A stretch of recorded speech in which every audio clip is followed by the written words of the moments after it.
Welcome to tonight's Irondequoit Planning Board meeting. Please be aware of the fire exits, which are to the left of this room from where you're sitting.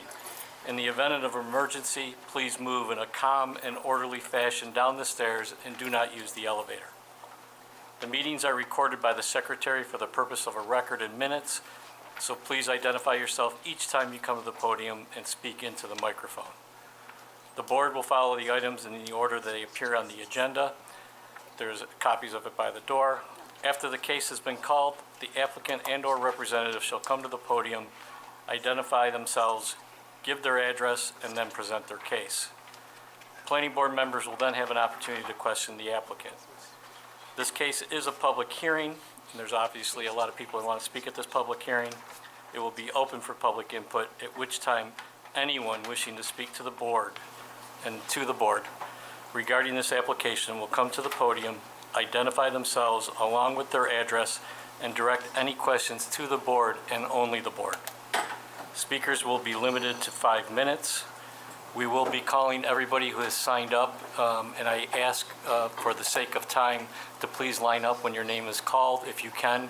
If you need special assistance, we understand, but if you could, please line up to speak. In addition, we ask that everybody only come to the podium once tonight if they could, but we will be keeping this public hearing open. Once all public input has been completed, the applicant or site representative will be given the opportunity to respond to any of the public input. And then basically, it appears we'll be keeping this, we anticipate we'll be keeping this public meeting open. And then no further input is allowed at that point that we move to the applicant responding to the public input. So with that, please call the first case, and the only case, I believe, on tonight's agenda. Request by Crown Castle Fiber LLC for preliminary final site plan approval to construct and operate a small cell antenna with associated equipment at the following addresses: 122 Mayfair Drive in our R1 Residential District, 7 Leland Road in the R1 Residential District, 10 Lake Terrace in the R2 Residential District, 233 Pinecrest Drive in an R1 Residential District, 124 Windale Road in the R1 Residential District, 123 Montclair Drive in the R1 Residential District, 119 Pinecrest Drive in the R1 Residential District, and 221 Briarwood Drive in the R1 Residential District.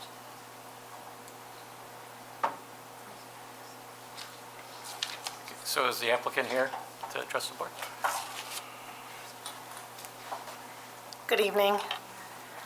My name is Brandy Spazzano. I'm here tonight representing Crown Castle and a request to the board for consideration for 8 pole placements in Irondequoit that will house small cell antennas. Crown Castle is a company that provides wireless coverage in different ways. One component of our business is to build the large cell towers you may see prominently around. However, we also build small cells, which are much smaller than the large cell towers, and what we are asking permission for tonight. They sit typically on utility poles, existing utility poles, or streetlight poles. They work in conjunction with the large cell towers to help bring coverage and capacity relief, as well as E911 services. Small cells are what the pole placements we are proposing for. Unfortunately, in these areas, we were unable to find existing utility poles that we could utilize, and therefore are requesting to place poles. Our primary goal is always to use existing infrastructure, namely utility poles, in the public right-of-way. However, sometimes within a given site search parameter, we're not able to locate an acceptable utility pole that we are able to use. Over the last week, we have received feedback from the community as well as requests from the planning board to provide additional information related to our proposals. I believe it has been discussed that we will be seeking an adjournment in order to gather all of that information to supply it to you. The only other thing I wanted to add for tonight is there have been comments made that Crown has completed installations that were not prohibited or not not permitted. And I do ask the board to confirm that all installations were in fact fully permitted. Are there questions, or do you want me to sit down? So hold on. Are there any questions from anybody on the board?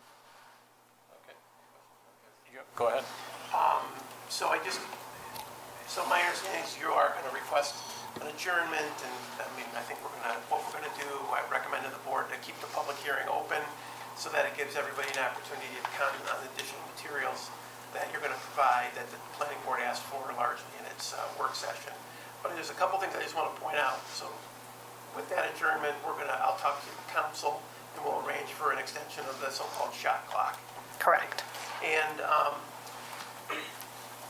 let's see, so I think one of the things that the planning board is going to want is some type of like written proof demonstrating that there was a denial or of a request to use the utility poles, especially the ones that go through the backyards, because a lot of the areas, that's what they would like to do.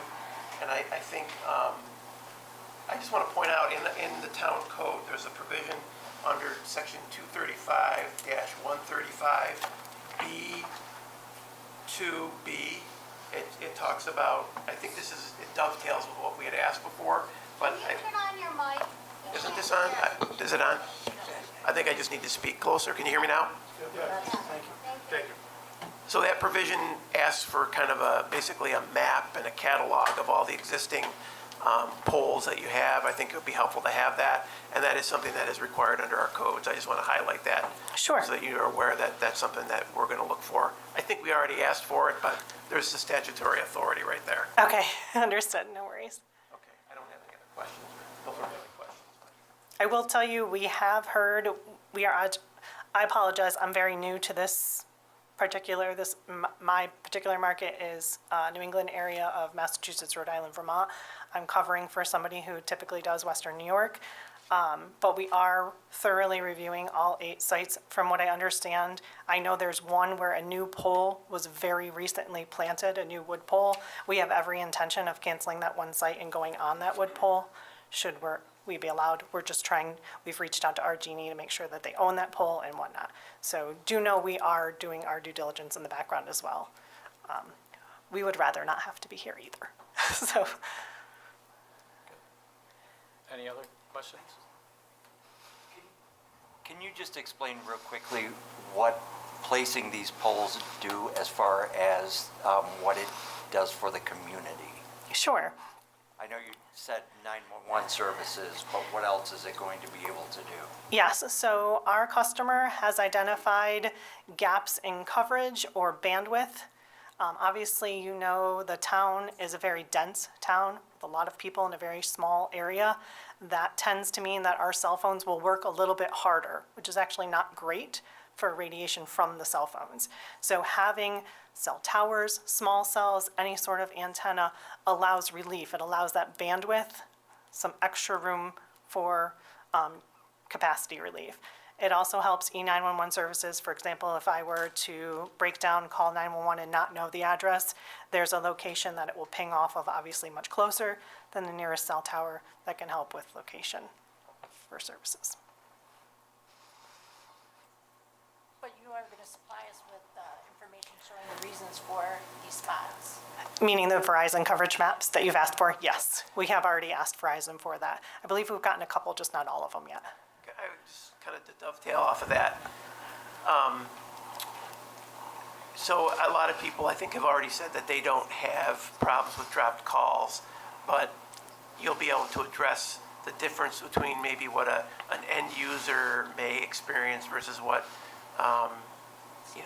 the vendor, the applicant might need as far Yes. as capacity. Yes. Okay. For sure. We don't choose these locations. Our customer gives us the target location, and we just look for the best pole to fit that location. I will tell you, there's also another order coming in for T-Mobile right off of this. So T-Mobile is also looking for Can they relief in this co-locate area. on your pole? Absolutely, 100%.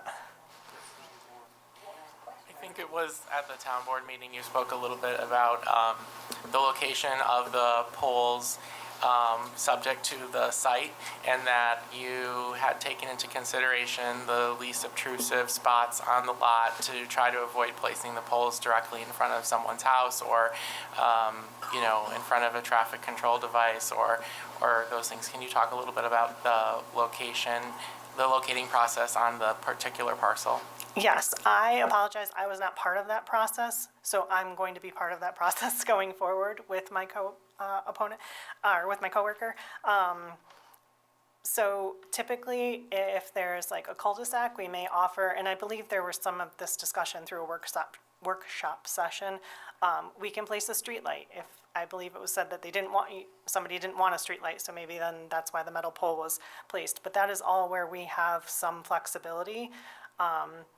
I tend to I like corner poles. I think they're a little bit less obtrusive. I know there were some complaints because they thought it was in front of a stop sign, but I actually think that's one of the best spots for a utility pole. Again, not in front of anyone's house, on a corner. It is not obstructive. It is just a regular round pole. Trust me, it does not obstruct the stop sign nor the side streets or anything like that.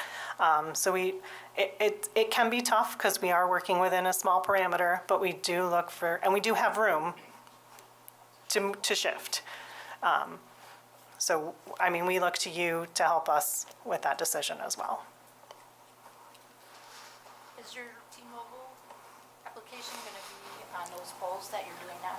I don't know if it's for these. We haven't seen the polls. I just know they have, it's like open for bid.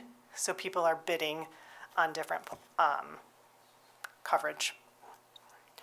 We, Crown Castle, our model is to co-locate. We try to reduce sky pollution, as it's typically referred to.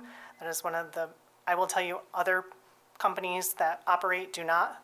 They are single carrier sites. We operate where we co-locate. So AT&T, T-Mobile, Verizon can all be on the same spot, same pole. My concern is that you do, but now you're putting up new poles so you can have people. We can't hear you. There's something wrong, like they're not as loud as they normally are, so. My concern, it's not loud. My concern is that you're putting up new poles, and you do co-locate, but now you're going to have the new poles so you can charge other people to use your poles. I don't know that T-Mobile is looking for the same locations. I think we have, 46, I think it is, other installations already permitted through the town of Arundecoit.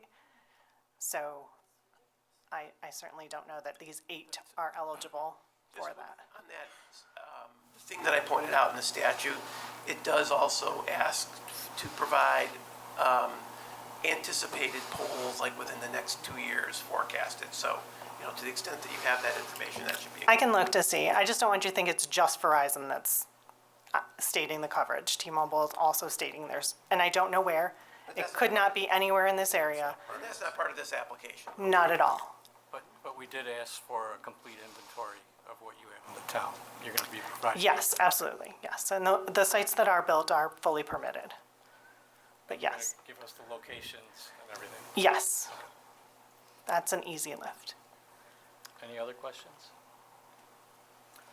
John? You mentioned the R word in your presentation there, radiation, and I'm sure this is going to be a question from a lot of the neighbors that are here, but are there any health implications from these sites?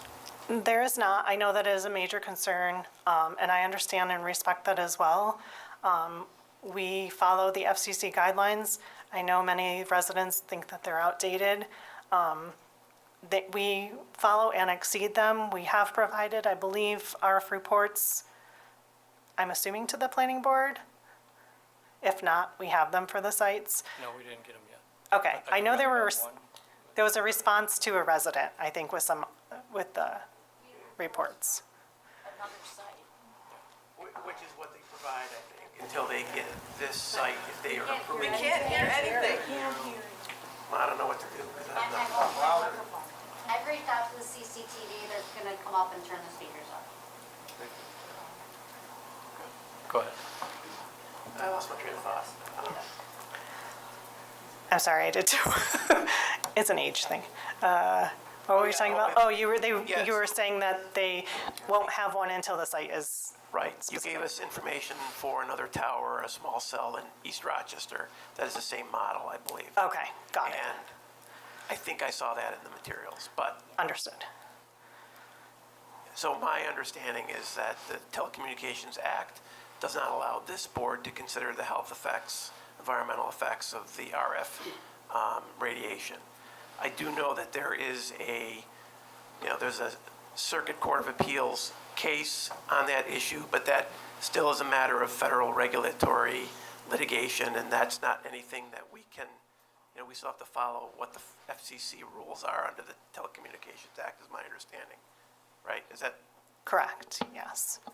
But I also want your residents to feel safe as well, right? to the best of our ability. And is there anything you can provide that demonstrates that you exceed what the FCC requires as a minimum? Yes, it should be in that report, but I'll make sure that we have it You probably outlined need or highlighted. It's a lot of jargon that probably is difficult to In understand. lay terms for me? Absolutely. Anyway, Yes. Anything else? I guess that was just something that I wanted to talk about. So as far as our purview is for this case, it's a little limited, correct, in terms of if it's demonstrated that there's a need for coverage in this area, we are limited in our ability to say no. And then also in terms of the health of impacts, it's not necessarily something that we can consider, or? that's correct to a point. I do think that we need to make sure that they demonstrate a need based on the objective scientific reports that we're going to get, the engineering studies. But this board, it sounds like it's getting louder. Please. It was good for a second. Yeah, oh well.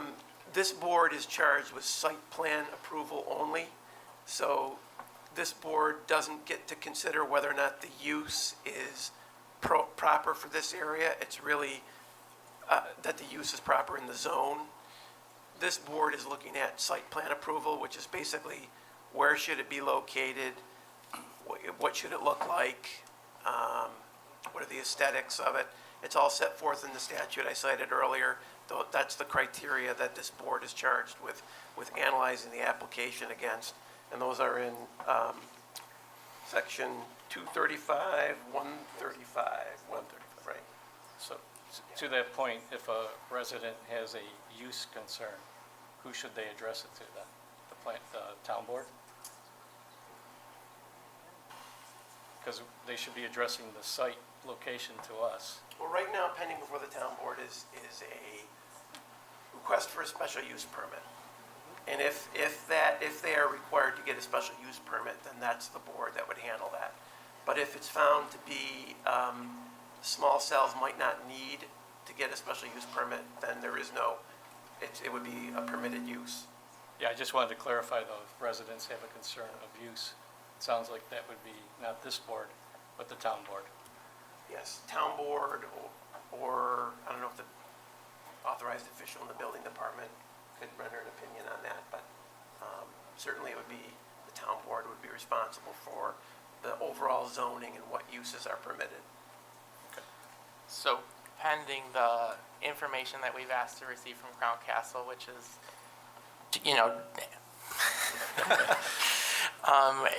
basically asking for evidence that the need exists, we would be assuming that evidence comes through. We're mostly looking at where on the lot, what it's made of, not really whether or not it's going to be placed, as long as you can produce the evidence that the need exists. Correct. And I think you are permitted to ask that there are no suitable alternatives. Yes, yeah, because it's part of, because that's not really the use question, that's the location question. that Correct. This board is really looking at.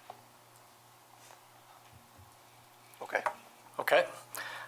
With that, could you tell me how many people we have signed up so far?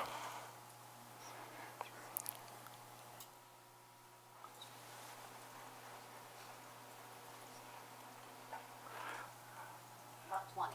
Okay, so since there's about 20 people, if we could, I'm going to ask Secretary to call the first 5 names and ask you to please line up if it's possible for you to stay standing, so that we could keep this moving tonight and make sure that everybody gets heard, and especially anybody who hasn't signed up and wants to speak after everybody who's signed up. So could you please call the first 5 names? I apologize ahead of time if I mispronounce. Jim Georger, Rich Cristiano, Amy and Josh Gilbert, John Howard. And before you start, one more thing. So if everybody could please refrain from clapping comments from the crowd as we go through this process. It's not allowed. So please work with us as we go through this. We want to listen to everything everybody has to say. So please refrain from clapping and so forth as we go forward, or any other comments from the crowd. And please make sure that everything's addressed to the board. So please make sure you state your name and your address. Thank you. Mr. Chairman, just one question Where are we? I'm sorry. over here. Oh, sorry. I just came alive real quick.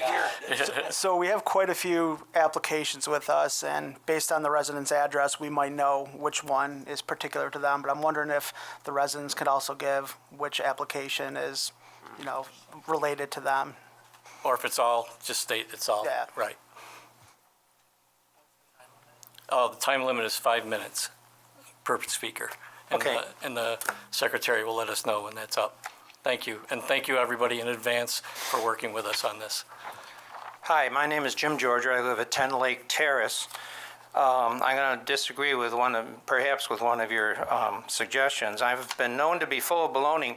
So what I would ask the people here, that if I make a point or a concern that's important to them, that they think is relevant to the board and something you should do, that just simply raise their hands, so that in your capacity of gathering information from us, that perhaps how broad the sentiment is, or maybe how intense it is, if they simply raise their hands. As long as it doesn't disrupt the meeting flow, Okay. I'm fine. Just go ahead. Great.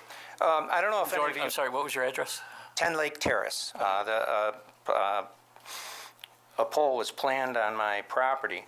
I have to say I'm a little troubled because, I have a site map of my property here, and I don't think you have a site map of my property here, and that you have to make a decision.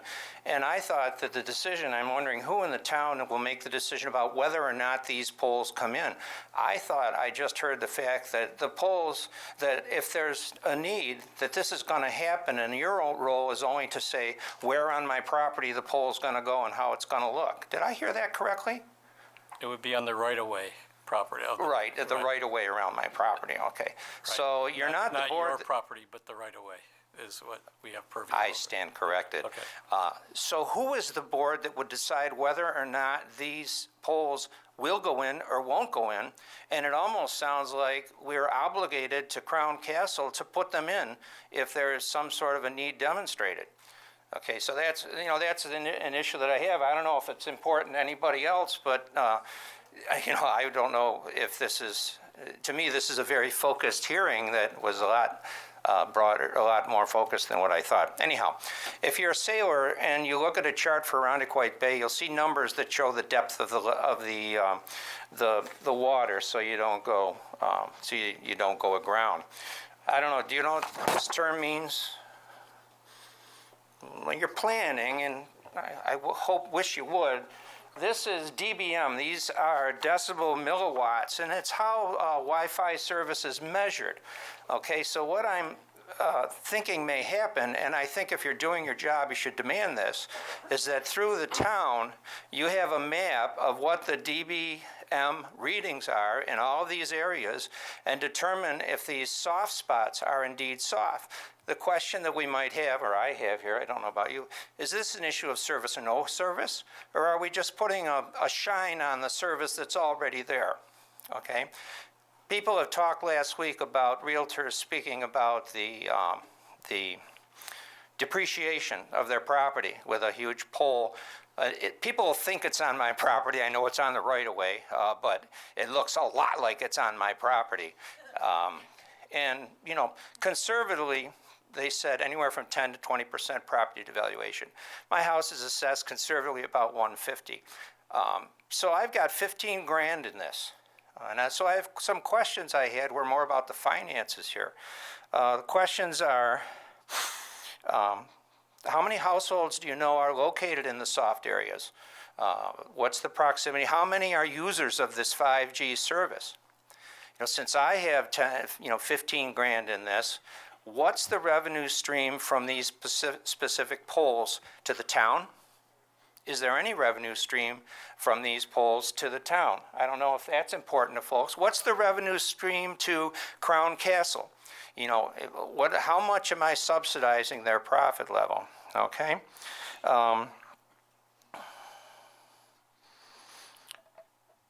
What will the board do to plan for the property devaluations that will happen not only at the rights-of-way near my house, or perhaps the right-of-way near my neighbors? And the question is what sort of compensation or reassessment will happen?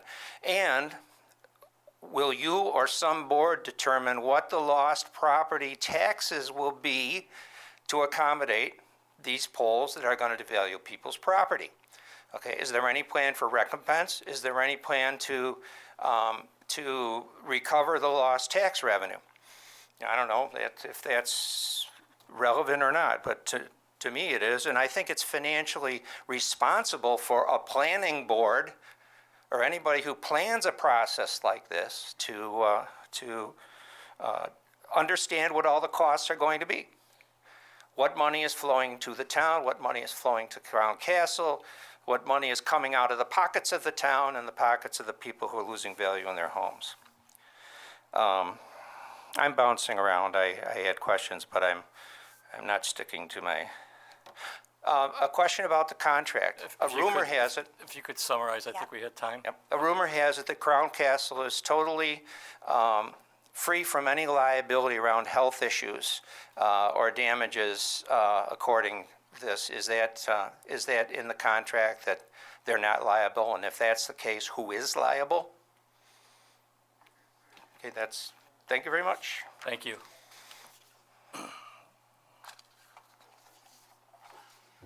The next person on the list is?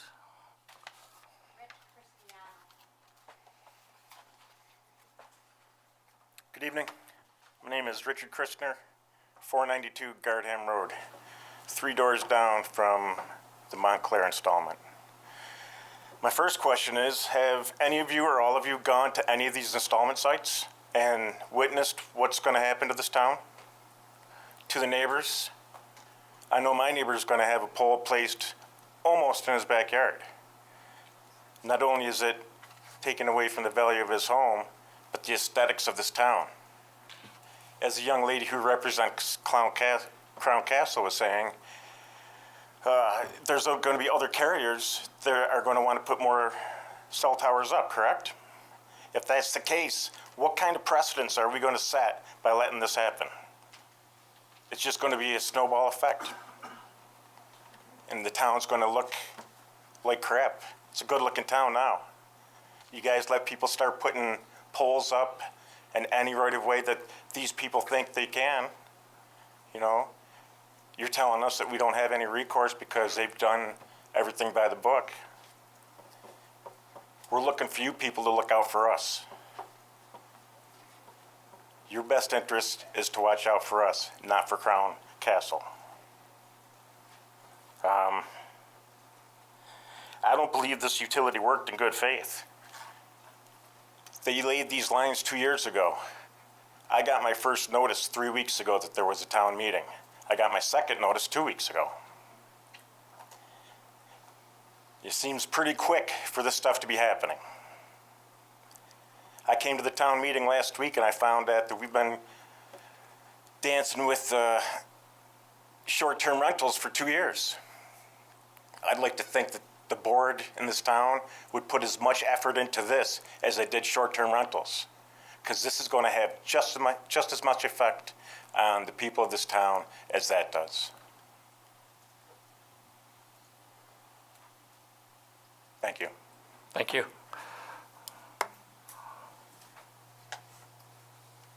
Amy and Josh Gilbert.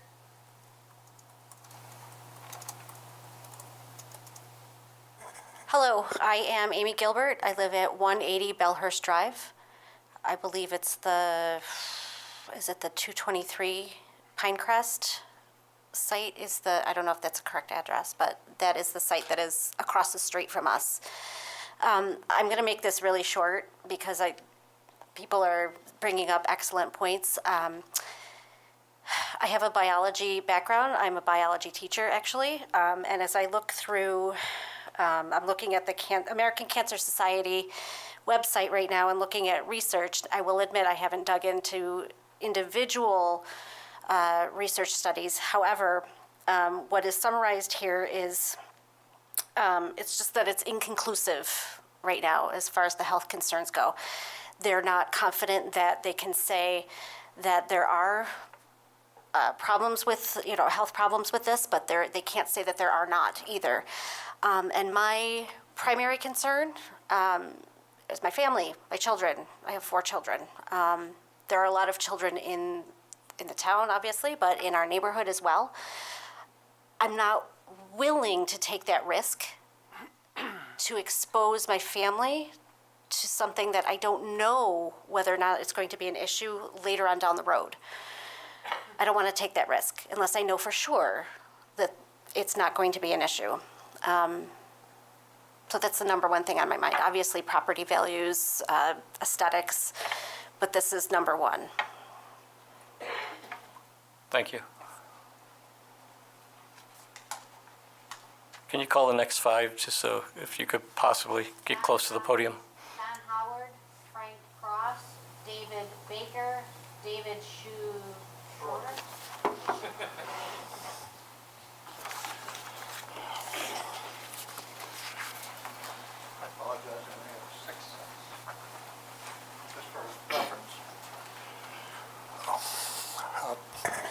My name is John Howard. I live at 221 Briarwood Drive. One of these poles is identified to be basically in front of my house in your right of way, but nonetheless it's still in front of my house.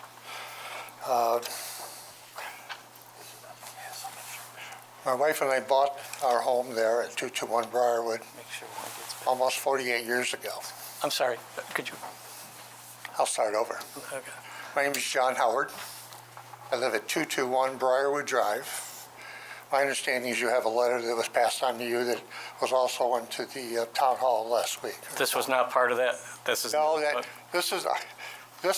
I handed this out to you just so you could understand what I was going to bring up in addition to what I brought up last week. Anybody else who's bringing anything, just make sure you hand it in to the desk, because we got to make sure they get a copy first, and then we get a copy. Thank You you. can have mine as soon as I'm done. Thank you. Go ahead. Okay, so what I was saying is that my wife and I bought our first home at 221 Briarwood Drive almost 48 years ago. And it started out as a starter home. It became our forever home. We loved the neighborhood. Several of our neighbors are still there. Then we moved in. We love the fact that we don't see technology when we look out our front windows. What we see is trees, other beautiful homes that are being kept up. And now I'm having a ugly 40-foot pole planted in the right-of-way in front of my home. I have a beautiful crimson maple that will be taller than the 40-foot tree. Excuse me. And I think it's the third handout and third page there. It's part of a study. All 3 of those are studies from Europe, and they apparently are challenging the FCC.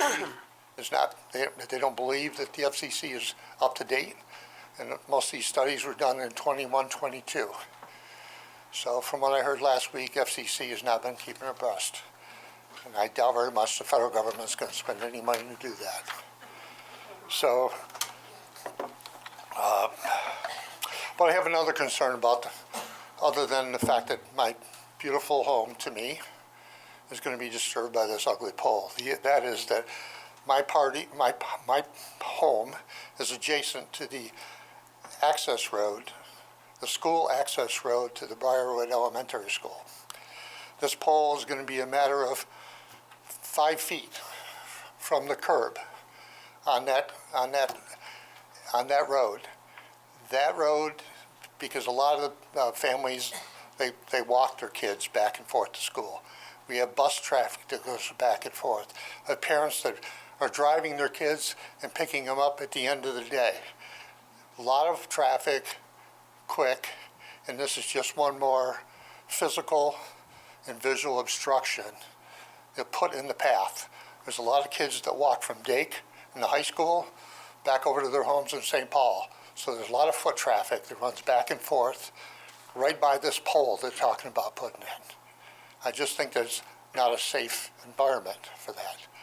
Now, the reason that I added another handout here, or the 3 handouts, one of them talks about the European study that they say that these small cell towers should not be placed within 500 meters of a school or a hospital to prevent any future litigation.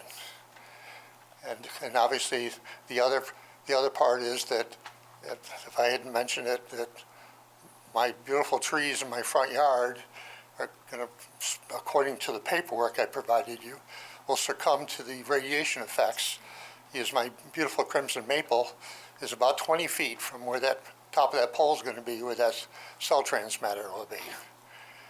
So not only is my property value going to degrade, but now my beauty is going to degrade because my trees I planted there since I've lived in this home are going to die.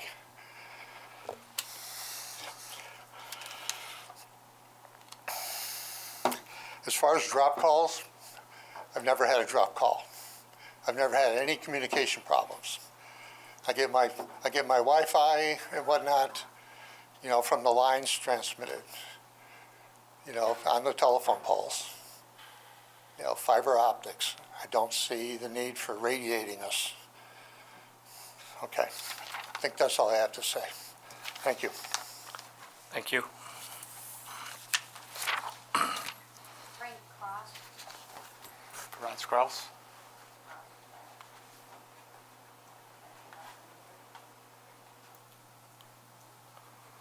Thank you.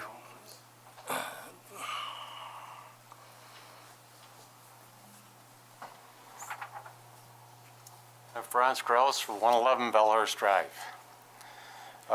We did send, my wife and I, a letter out through email today. I don't know if you've ever all received it, but at any rate, this whole thing is about the RF signals that are not only exposing you and I to, but it's the kids. I see like 1 and 2 year old, no, I'm sorry. They're in the 1st or 2nd grade kids walking home. They're working their cell phones over. They get home and all of a sudden they're going to get a computer out. They have internet in the house, wireless.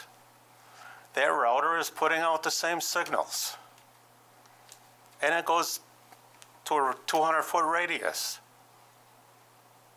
And now you want to add cell towers in neighborhoods, R1 districts, where in the past there was a safe haven for kids. Not anymore. FCC or the whatever it is comes out and they won't say it's bad, because you can bet your bottom dollar all the cell phone carriers are going to be taking these people out to dinner every night. So common sense says it's time to back off. Don't populate the rest of the town with towers. You don't need them. I haven't heard anyone say they're having voice problems. If they're having data problems, there's plenty of hard wiring in the town to take care of that. Verizon, not only Verizon, but Frontier, Spectrum, Greenlight, they all provide fiber optic. You can have up to a gigabyte of data and transfer, which is great because it's just going to fry something else. So the bottom line is, if you're really concerned about the town residents, this is not the time. When the cell phones no longer work, then you can think about it. It'll probably be a healthier place for us all. In other words, don't fix something if it's not broken. Thank you. Thank you.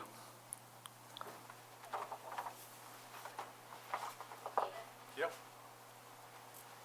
David Schroeder, 147 Thorncliffe Drive, about here goes a 122 Briarwood. I don't know anybody, I haven't seen anything on this of what the power output of these things are as far as radiation. I do not think these things should be anywhere near a school. Like is alluded to, hospitals and schools, that's where your kids are. Do you want to radiate them? And here we're at 5G now. What happens in 10 years if they go to 6G? The power output will go up, and then they're grandfathered, and we're screwed. So you got to look at this thing. They shouldn't have power poles anywhere near a school. There's a study that says comprehension, sleeplessness, all the sorts of studies that say that things can happen. The FCC says it's not proven, which it might not be, but it is possible. Like they alluded to, other people here, that studies are done years prior, and things have migrated up. In 20 years, we went from basically no cell phones to everybody having one.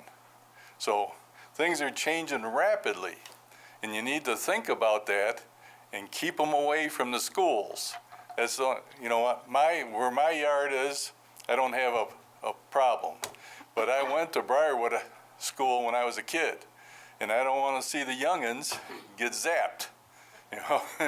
There's enough problems nowadays without that.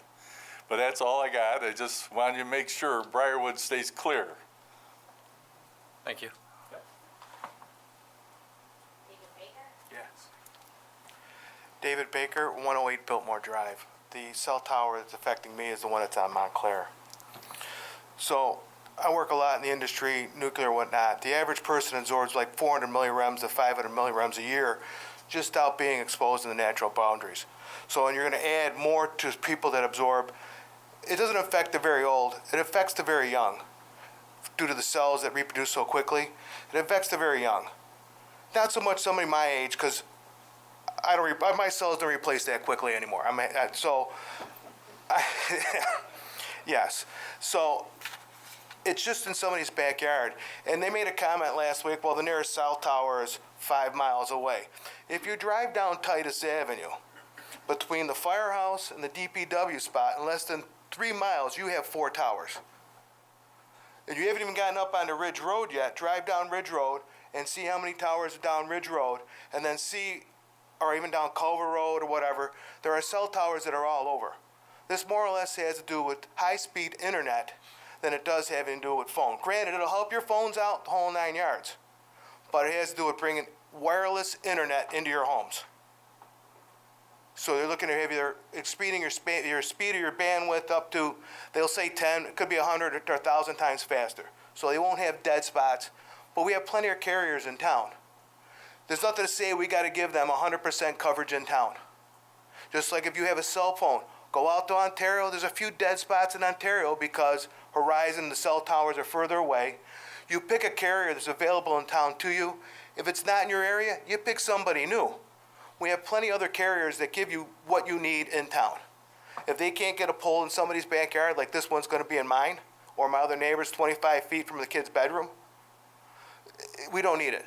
If they can't use existing poles in existing right-of-ways, the only reason we know about it now is because we need a variance for these 8 poles. If it did not come up for these variances, we would know nothing about this. Nothing. Not the board, not us, not anybody in this room.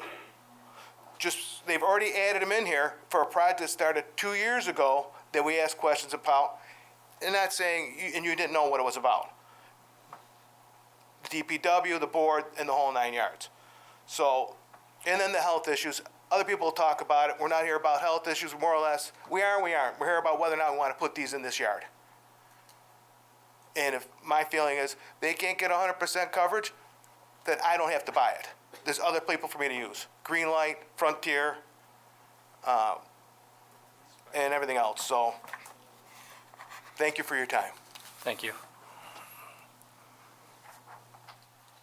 Why don't you call the next 5, just to make sure everybody knows. And from Marie Fallon, Tim Hondorf, John Sniringer.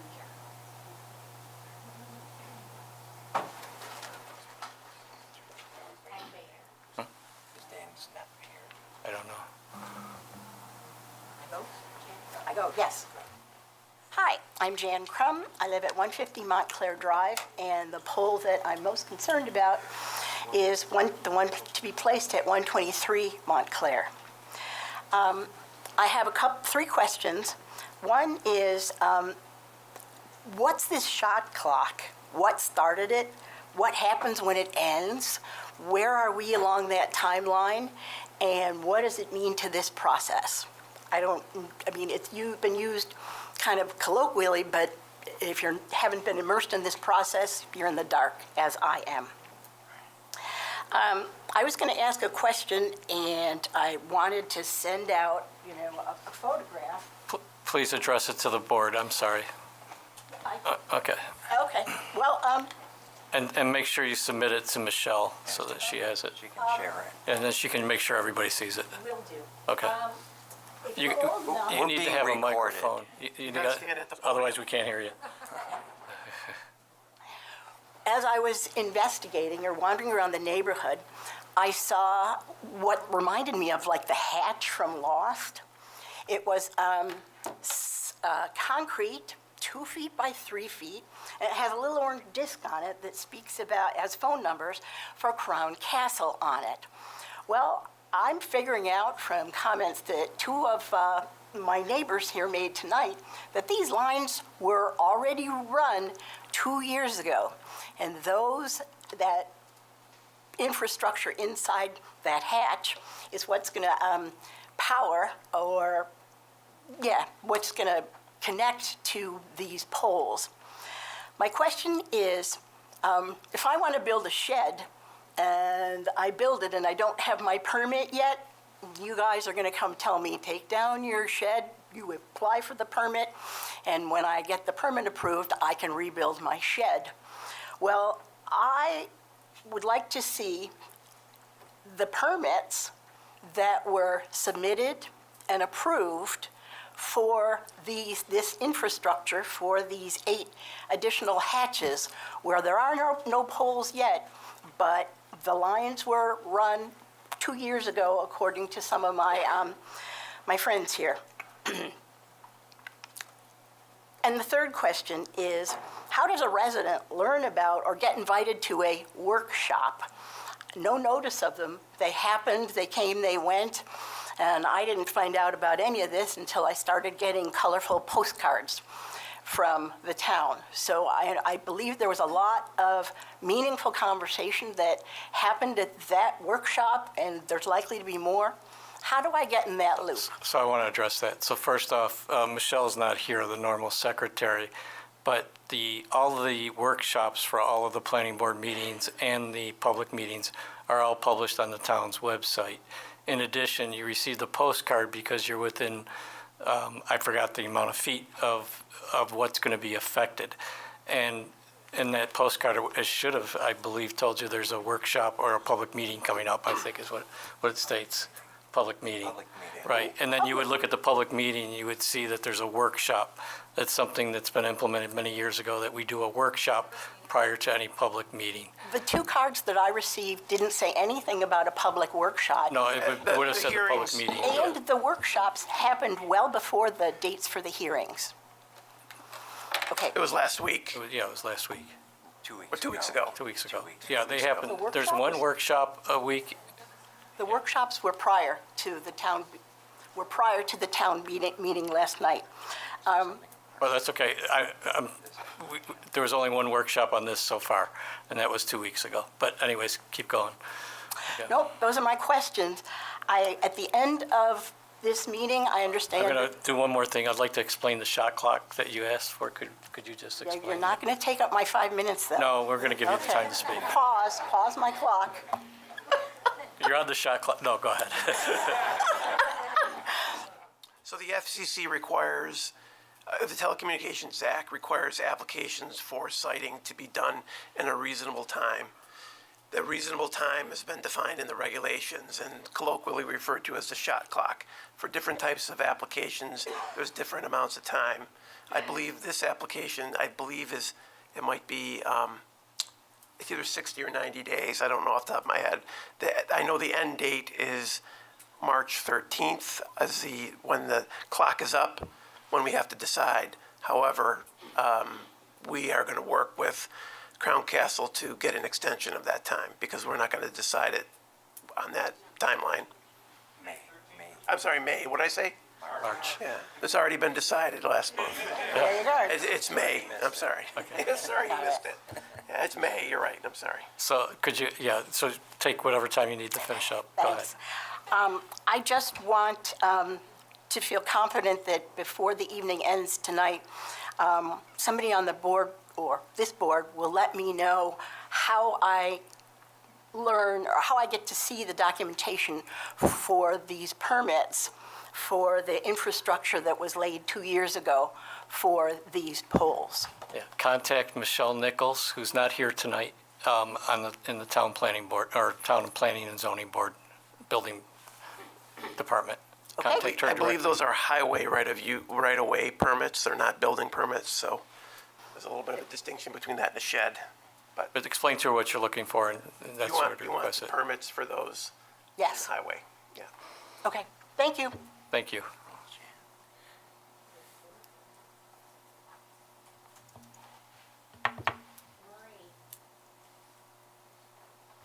Marie Fallon, Tim Hondorf, John Sneeringer. Somebody's supposed to be in front of me? Oh, okay. All right. Hello. I'm hoping this isn't really a done deal. I kind of get the impression that it is from some of the things I've heard. My name is Tim Hondorf. I reside at 115 Summershire Drive. My property is directly across the street from 122 Mayfair Drive. My house will be 50 to 70 feet from the 5G antenna that Crown Castle wants to put up. 122 Mayfair is sale pending, and you probably won't hear from the owners because they are moving. I and my wife do not want to look at or be in the proximity of this proposed antenna. My first concern is that it could negatively affect my health. I have a 2-story house, and I'd be sleeping even closer to it. It doesn't belong in a residential neighborhood. This could negatively affect my property value. The company Crown Castle is, I believe, up for sale, which raises the issue of how responsive they would be in any maintenance or safety issues. Locating these on a commercial property in a town, such as a gas station, the plaza, I-Square, or other properties, commercial properties on Titus, might be a better idea if it has to happen. It should be on a higher pole or tower, getting it further away from people and pets. Please vote no on the 5G antennas. Thank you. Thank you. Hello, my name is John Sneeringer. I live at 107 Montclair Drive.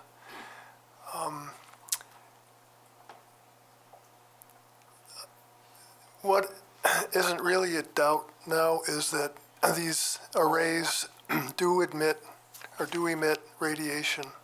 The question is it safe? How much is it?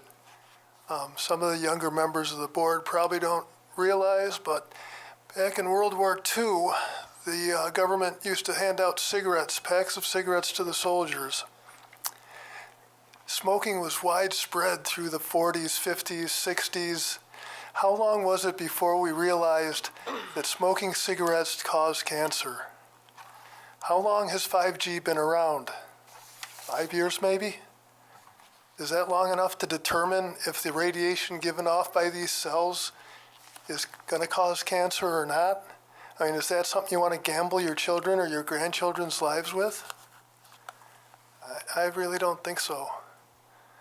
And then one other thing came to mind. I don't know if the town attorney has aspirations towards greatness or not, but according to the Constitution, anything not enumerated in the Constitution reverts to the states.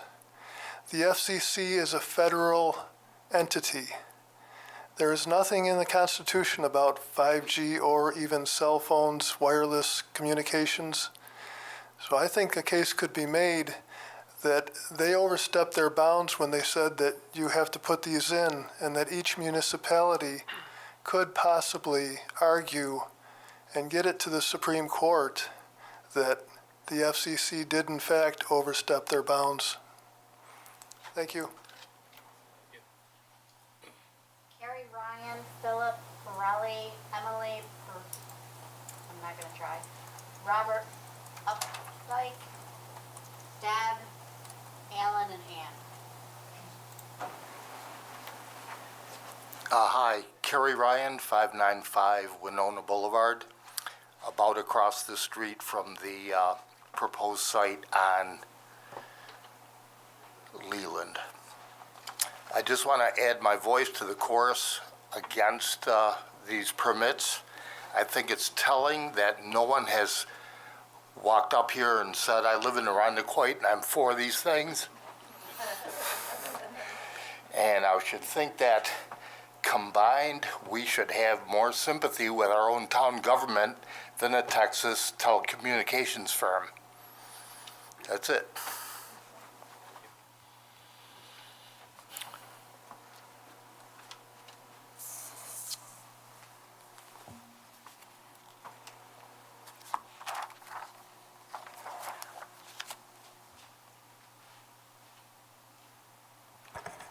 Well, my name is Philip Pirelli. I live over at 123 Montclair Drive, and my residence is one that is directly affected as far as the location of these 5G antennas that they're looking to put up. I provided photographs as far as what the look and location as far as where these are going to be. This 40-foot wooden pole is going to be about 13 feet away from my fence line. I know it's being said that this is the town's right of way, but I don't see anybody from the town taking care of these pieces of properties other than just the residents, so I think we should have a heavier say in what actually happens here. Just on the other side of that fence line is where I like to enjoy my time with my family, our patio, our hot tub, our kids' swing set. You know, it's 30 feet from my driveway, about 50 feet away from my house. This thing is going to be completely dominating the aesthetics of my home. That my wife and I have put a lot of time and effort to make a respectable home to raise our kids in, which also helps the neighborhood as well. And I don't think we should be sacrificed for the $40 billion Crown Castle or $170 billion Verizon. I know other people have talked about property value. We have something from an assessor that states it could drop our property value 15 to 25% immediately. In the workshops, we talked about as far as pole placement, and the one lady there said, well, if we went to put in one pole, we'd have to replace 7 others. It shouldn't matter if Verizon or Crown Castle has to replace 100 poles. They have the money, they should have to do it to actually keep the integrity of our neighborhood. The only pole that comes across on Gardam is what crosses the street. So again, I know other people have mentioned it too, if you allow them to place another pole there, what's to stop them from just going up and down the line? In the workshop as well, they also stated that they could charge other companies to use their antennas. Why can't they pay other companies to use their 5G networks? There are 5G already down List Avenue, down Cooper, down St. Paul. Where's the data saying that they can't use those ones? It doesn't matter what their company policy is. It matters as far as what is, in their previews, what they can and cannot do. Also, the tower that is at the fire department was mentioned. Why can't that be upgraded? Why can't that be added to? Hell, why can't it be replaced if it's not doing what you want it to do? You're worth hundreds of billions of dollars. Figure it out. It shouldn't be, you're going to do the most cost-effective thing for your company to increase your own profits and showing the least amount of respect as far as for us and our neighbors. As far as the permits, I'm kind of baffled saying that they have permits, because 2 years ago I called the town. I spoke to the building department and I spoke to the public works department. They told me they had no idea what's going on. When we first got these, I again called the building department, talked to Michelle. She said she had no permits. I talked to Public Works. They said they had no permits. So they either have permits and they got it done and we're not being told the truth on the matter, or they don't have permits, and I still want to know what the town is going to do about that, because they already began this work 2 years ago. There have been court cases laid out where towns and municipalities have sued these carriers for how close they're putting them to residents' homes. The radiation aspect was brought up. And when you say that it's safe, you give us measurements from ground level. Where are the measurements on the same level as the antenna going towards our home? That's what we need to see. My daughter's room is about 50 feet away from where this antenna will be put. They were putting up a new 5G antenna right at Liston Imperial, right around the corner from me. And there's another one at Liston Dake too. But when I talked to the guys putting it up at Liston Imperial and I asked them about the health aspect, I was told directly, if they're up there for more than a few minutes on the same level working as this antenna, they have to get down to de-energize because of the health aspect. When I said, what does that mean for my neighbor whose bedroom is 30 feet away from this thing, he said, we don't know that. Those are questions that need to be answered, and I don't understand how that wouldn't be in site planning as far as for how close we would allow them to put towards people's homes. Other states, other municipalities have put in ordinance as far as these companies and how close they can put them to homes and schools. I know we have reached out to our county representatives and our state representatives on this. I would recommend everybody do that, because I did have a conversation with Dave Long, and he said the more people that reach out, the better, because then they can know that this is an actual concern of ours. And when I reached out to him and talked to him, he said I was the first person that he spoke to on this, and he really had no idea. So, and he was starting to do some legwork, but I would also like to know as far as what our town is doing to limit this as well, and look out for us, the residents. Thank you.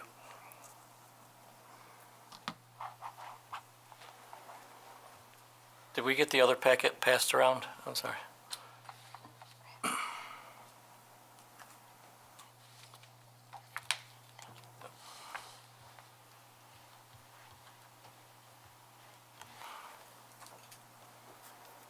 Hello, I'm Emily Pirelli, 123 Montclair Drive.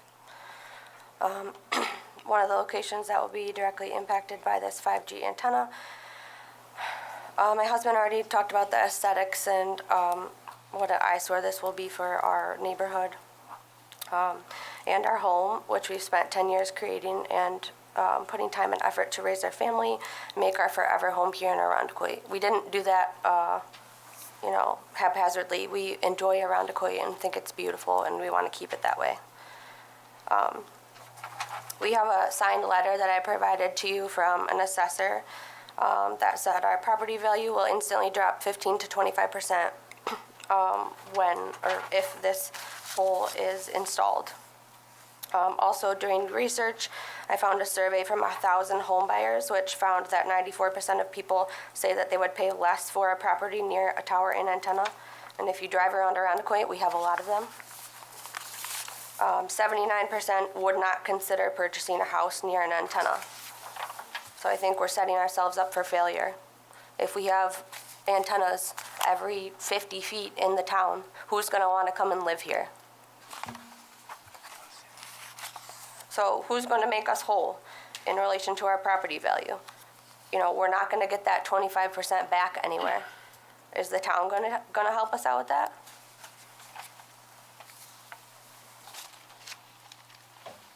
I think the board should value our neighborhoods and its residents more than whatever payment we're going to receive from these antennas. Another important point, I know that you can't make a huge stink about the health risk, but it's extremely important related to the vicinity of these antennas to our homes, to where our children sleep. Like Brandy has said in previous meetings, the radiation is measured at the ground level, not at the antenna level. I spoke with an engineer that works in another telecommunications company who said if it was his house, he would demand readings at the antenna level, at our second stories where our children will be sleeping. And he's worked in the industry for many years. Additionally, like other people have said, cities and states, including California, New Hampshire, Ohio, New Jersey, all have ordinances in relation to residencies, 400 feet to 1,600 feet away from residencies because of the exposure, because it's not safe. Also, in relation to the school, we don't live far from the school. Alaska, Oregon, Louisiana also have proximity rules in relation to where these poles can be in relation to the school. So we have a couple of requirements that we would like the board to address prior to voting for this and prior to allowing the installation. We need RF emissions measured at the horizontal plane to the antenna where our children will be sleeping. Crown Castle needs to provide that to us. They should be able to, they need to. We suggest the town of Arundecoit hire their own EMF testing company to analyze RF emissions at the second stories of the current antennas that exist. There's one at Liston Dake right near a home. I could probably name another 50 that I found just driving and walking around the town of Arundecoit. This needs to be done to ensure the safety of our families. You have the opportunity to create an ordinance to make this safe exposure for our families.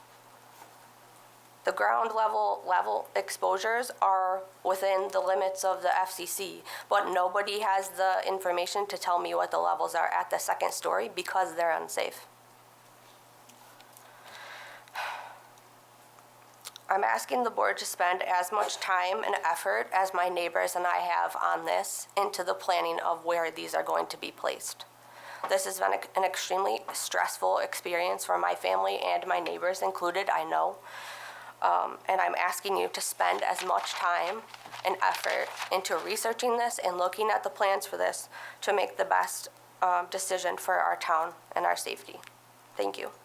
Mr. and Mrs. Pirelli, have you submitted this to Michelle? Yes. So she has We this? brought it to the town board at the last hearing. Okay, I just want to make sure, because there wasn't enough copies to share here tonight, so if it's already been submitted, we probably have it. Yeah, all the board members received a copy. I'm sorry, I wasn't able to make copies before coming here. Oh, it's okay. Then we probably have it in our packet. I just want to make sure. Thank you. Thank you.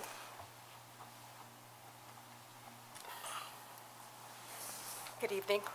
My name is Deborah Van Wert. I live at 107 Montclair Drive. I have to say, I was one of those people who received the green postcard and said, what antenna? What are we talking about? I received it on Friday, and Monday I went to Michelle, and I asked her what this was. I asked her for an explanation. She said, I don't know.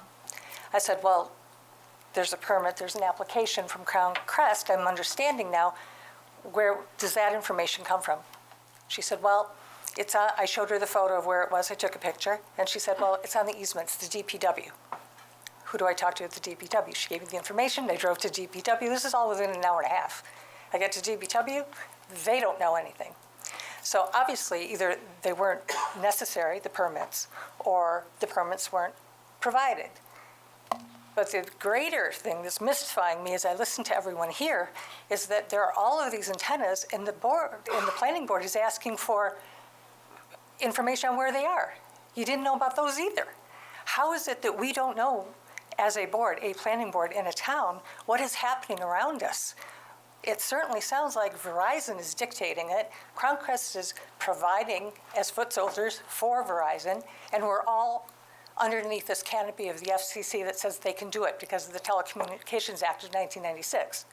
Well, we know that the Environmental Health Trust and Children's Health Defense Fund sued the FCC in 2021 and they won. And the reason that they won was because they were suing and were able to demonstrate that at antenna height, there is tremendous danger of radiation. All of our bedrooms in the neighborhoods where these cell antennas are at risk, including mine. It's 50 feet from my bedroom. The children, the Pirellis, a wonderful family. I hate to think what could happen to them. How about our birds and our bees and our trees? One of the best things about Irondequoit is waking up in the morning with the windows open and listening to the birds. We're not going to have those either. This is all going to be a problem. So what do we do about it? I would like to ask the town attorney, if we don't comply, what happens? If we don't comply with the federal rules? Yep. Well, we could get sued in federal court. Okay. That's right. And what's our recourse? We sue them back. On what basis? On the basis of, please? No, that's Please, okay. yeah, No, address the on the basis of the fact that these are not safe, and that has been proven. We have to find ways to get around this. We can't lay down. We cannot let them tell us what we're going to do. These are our homes. This is our, again, I don't understand. I don't understand how we're taking a back seat and we're not looking for any possible way to stop it. A recent federal court ruling on January 3rd, 2025, struck down the FCC's attempt to reinstate net neutrality. I'm sure everybody is familiar with that, reinforcing the legal argument that federal agencies must justify their regulations with strong legal and scientific backing. This decision sets a precedent for communities to challenge the FCC's outdated wireless exposure standards, demanding independent and modern studies before allowing further infrastructure expansion. Given this ruling, I do think it's reasonable for our town to push back against these small cell antenna installations until proper safety assessments, independent assessments at antenna height are conducted. Thank you. Thank you.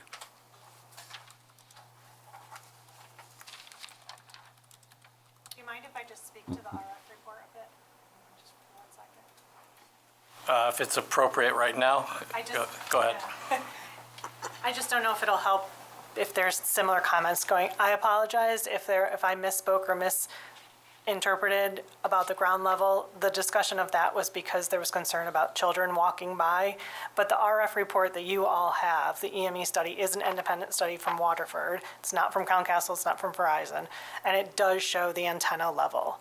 It shows exactly the radiation that comes out of the antenna, whether it's in the comm zone, we call it, in the middle of the pole or at the top of the pole. There's 2 different ones that you were provided. So I just want to make sure, obviously, we can discuss that with you, explain it all, put it in layman's terms. But I just want to make sure that your residents understand that there is reports, independent reports provided that show the radiation at the antenna level and the umbrella effect. I'm not sure we got those, did we? Unfortunately, I don't know. I know they were sent to a resident, and Michelle has them. I don't I believe this unfortunately board- don't know If you where could they make went. sure we get 'em. Absolutely. You're going to send that with the lay person explanation for Absolutely. me. So if you could resend those and make sure you describe that if it's at the antenna height, are we talking about a plane or is it an antenna height but then down to the ground? Just to kind of lay that out and what the report says. We'll also take a look at it, and I think I would maybe have our engineer look at it also. I'm sure there'll be more questions after. And who purchased these independent reports? Was that Crown Castle or somebody else? I'm not sure. I assume we paid. I'm assuming Crown Castle paid Waterford. Okay. I mean, I don't know who else would pay for It'd it. just be helpful when you send it so we understand. Yeah. I mean, if you guys want to perform one, that's certainly fine. Next. Alan, sorry, I got 2 other names, Alan Krieger and Ann Burns. Hi, my name's Alan Krieger. I live at 50 Mayfair Drive, and the property that would be affecting mine would be the 122 on Mayfair. I just have to ask the board, what are you going to tell my 17-month-old son when he asks why these towers are there and they're hurting him and affecting him the way that you are? I really do want you to consider that. because he can't be here tonight, he's sleeping, but I guarantee you that if he wasn't, he would understand you and he would want an explanation. Why? We have dropped the ball on this. There are plenty of towers in Irondequoit. That's not going to change. But what is going to change, and hopefully does, is how you consider us and our children moving forward. And if this isn't the board to ask the question, I would like to know where to go, because I was told to come here. And if the science isn't going to be considered, what else do we need to do to have you watch our backs? There's too many of these things already.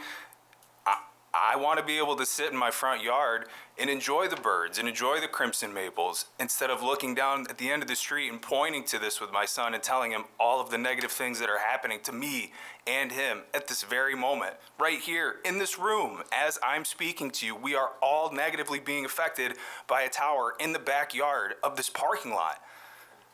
I don't need to say the things over and over again that my neighbors have already said, and I agree with every single one of them. There's no reason that I sadly look around this room. I'm one of the youngest men here. Why is that? Why is there nobody else here fighting for our children? I want to ask you that question again. What would you say to my son tonight?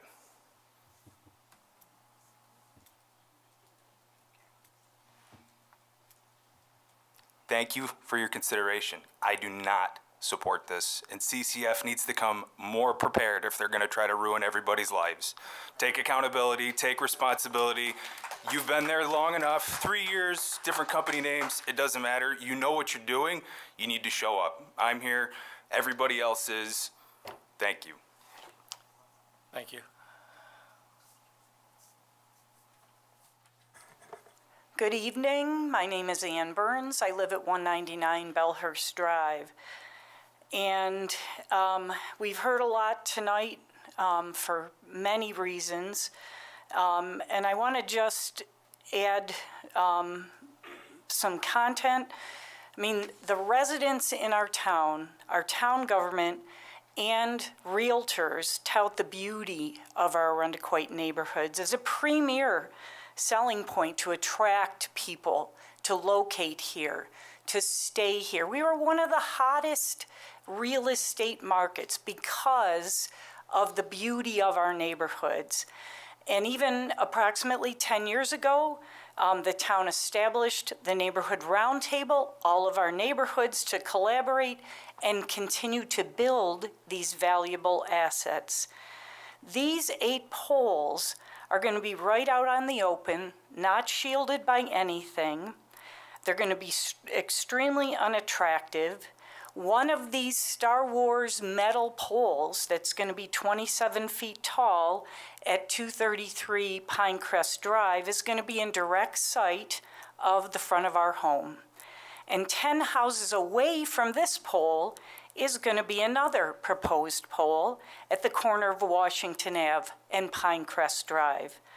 We asked the planning board to push back, think creatively for how to limit these poles. In terms of the health concerns, we asked the town to push to demand state-level RF safety bills to challenge the FCC directly. I contacted an attorney with the New York Public Interest Research Group this last week. This is NYPIRG, because of everyone's concerns and the need for reliable information. He indicated a few things.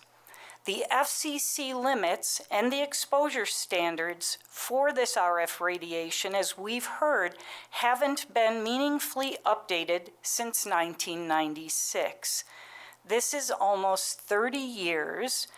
This is when flip phones were cutting edge, not 5G. This newest generation remains largely untested. Some experts have cited studies suggesting children's thinner, smaller skulls and developing brains leave them more vulnerable to the effects of cell phone radiation. The American Academy of Pediatrics embraces this concern and has for years urged the FCC to revisit its radiation standards, saying that they don't adequately protect kids. So there we have it. Many people have questioned these levels, and they haven't changed. Some states are challenging the FCC more directly. There's power in numbers, and what we've heard here tonight, we believe the town of Arundecoit needs to band with other municipalities who are challenging the installation of these residential cell antenna poles. At the very least, this board should be requiring a seeker type 1 or an unlisted action in addition to all of the other elements that people have mentioned tonight. And please act in the best interest of our residents and deny this application. Thank you. Thank you. Is that the whole list? So anybody else who would like to address the board, please come forward, state your name and address.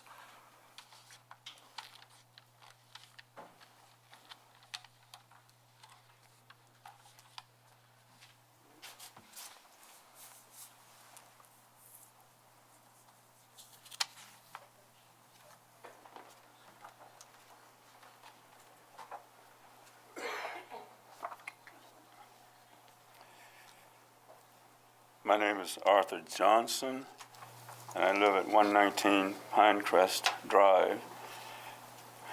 I am here to strongly express my opposition to Crown Castle Fiber's request to install new tower poles on lawns in our neighborhood. I especially object to a 40-foot wooden tower pole on my lawn, and that's what's proposed.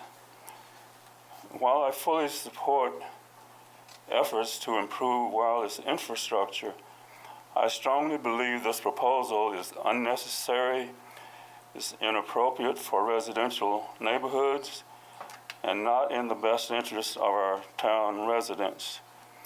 I urge the planning board to deny this request. There is no need for these towers. I have no problem with my wireless service. Spectrum, AT&T, and T-Mobile all provide wireless service in Arundecoit, and they do it without the need for structures for industrial structures on private lawns. If they can do it, why can't Verizon? These industrial structures will impact the beauty and value of property, and we don't know how our health will be impacted by long-term exposure to their radiation. 5G cell service has not been around long enough to study the effects of long-term exposure to radiation from this technology. 6G technology will be available in a few years, I understand about 5 years, and even higher frequency radiation, which we will have an unknown impact on our health. So tonight's decision is not just about a few poles and faster service. It's about the uncertainty we are locking ourselves into for decades to come. Homeowners did not purchase property in Arundecoit expecting that a cell tower company would be allowed to install 40-foot cell tower poles right out in their lawn. Residents should not be forced to support commercial infrastructure that provides wealth for the tower company, but has no direct benefit for the homeowner. These poles are industrial scale installations that are not compatible with the intended use of residential property. Approving the proposed location of these small cell tower poles would set an undesirable precedent, allowing private companies to prioritize profits over the interests of homeowners.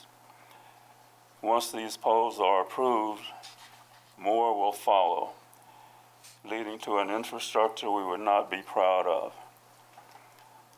I urge the town board to reject the Crown Castle request to install these poles in our lawns and encourage the company to use their vast resources to explore less intrusive alternatives. Cell tower poles can be placed on existing utility poles, on cables in between utility poles, on rooftops, and on the sides of buildings. So I'm sure these cell tower companies could be creative and come up with a better solution than putting them in our lawns. The value, beauty, and safety of our neighborhoods should be preserved. Thank you.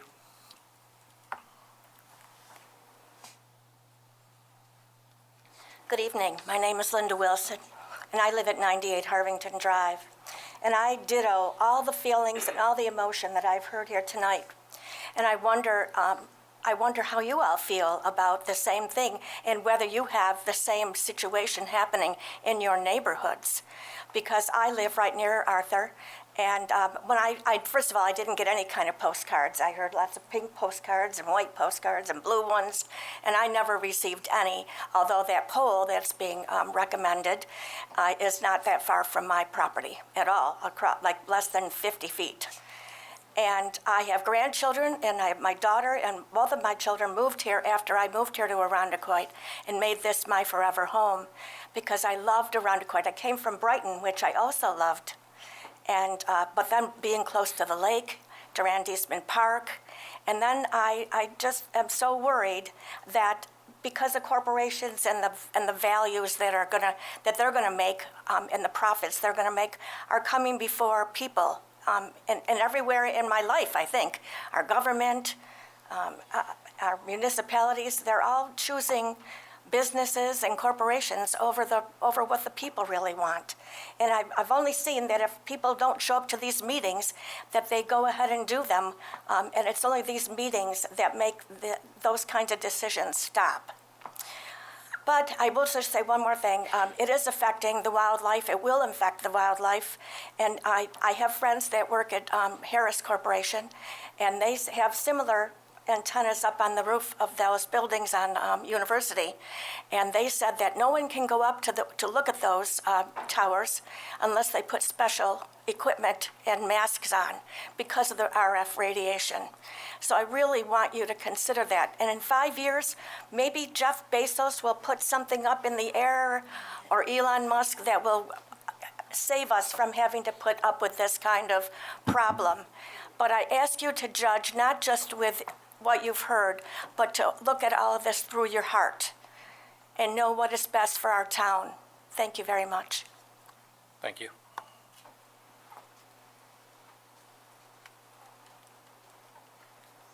Good evening. My name is Robert Weifels, and I live at 34 LeGrand Road. And I'm most concerned about the cell array they're thinking about putting at the corner of Leland Road and Winona Boulevard, which is right in the same block that I live in. If I walk up Winona Boulevard toward Leland Road, the next street past that is Catalpa. And on the next block, the next street after that is Belcota Drive. Between Catalpa Road and Belcota Drive, there is a small cell array already there. And I think it's probably a 4G LTE array. And if I look at my cell phone while I'm standing under that array, I get 3 cell bars. If I walk back toward my home, I get 3 cell bars at the proposed site at Leland Road. And if I walk back to LeGrand Road and walk up LeGrand Road, I get 3 cell bars. And I don't have any trouble calling or receiving calls. And I see people walking up and down Winona Boulevard and all through the neighborhood talking on their cell phones all the time. It's a very popular walking neighborhood, and people use their cell phones, and they don't seem to have any problems. I've never heard anyone complaining. The neighbors complain. The neighbors don't complain. They say they've never had any drop signals. I've never had any problem. And I want to thank you for listening to us tonight. Thank you.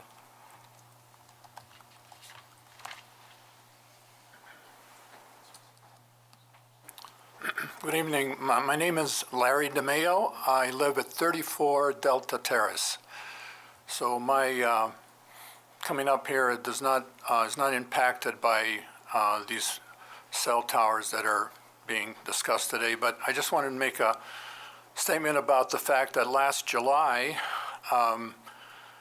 there was one of our poles across the street was replaced with a new pole, and when the new pole went up, they installed a 5G small antenna cell tower, and I notified the town about that and asked who gave them permission to put this small cell antenna across the street from us, and I did not receive a reply. So I'm going to further investigate that. But I just want to bring up the point that there's already quite a few existing small cell antennas in our town.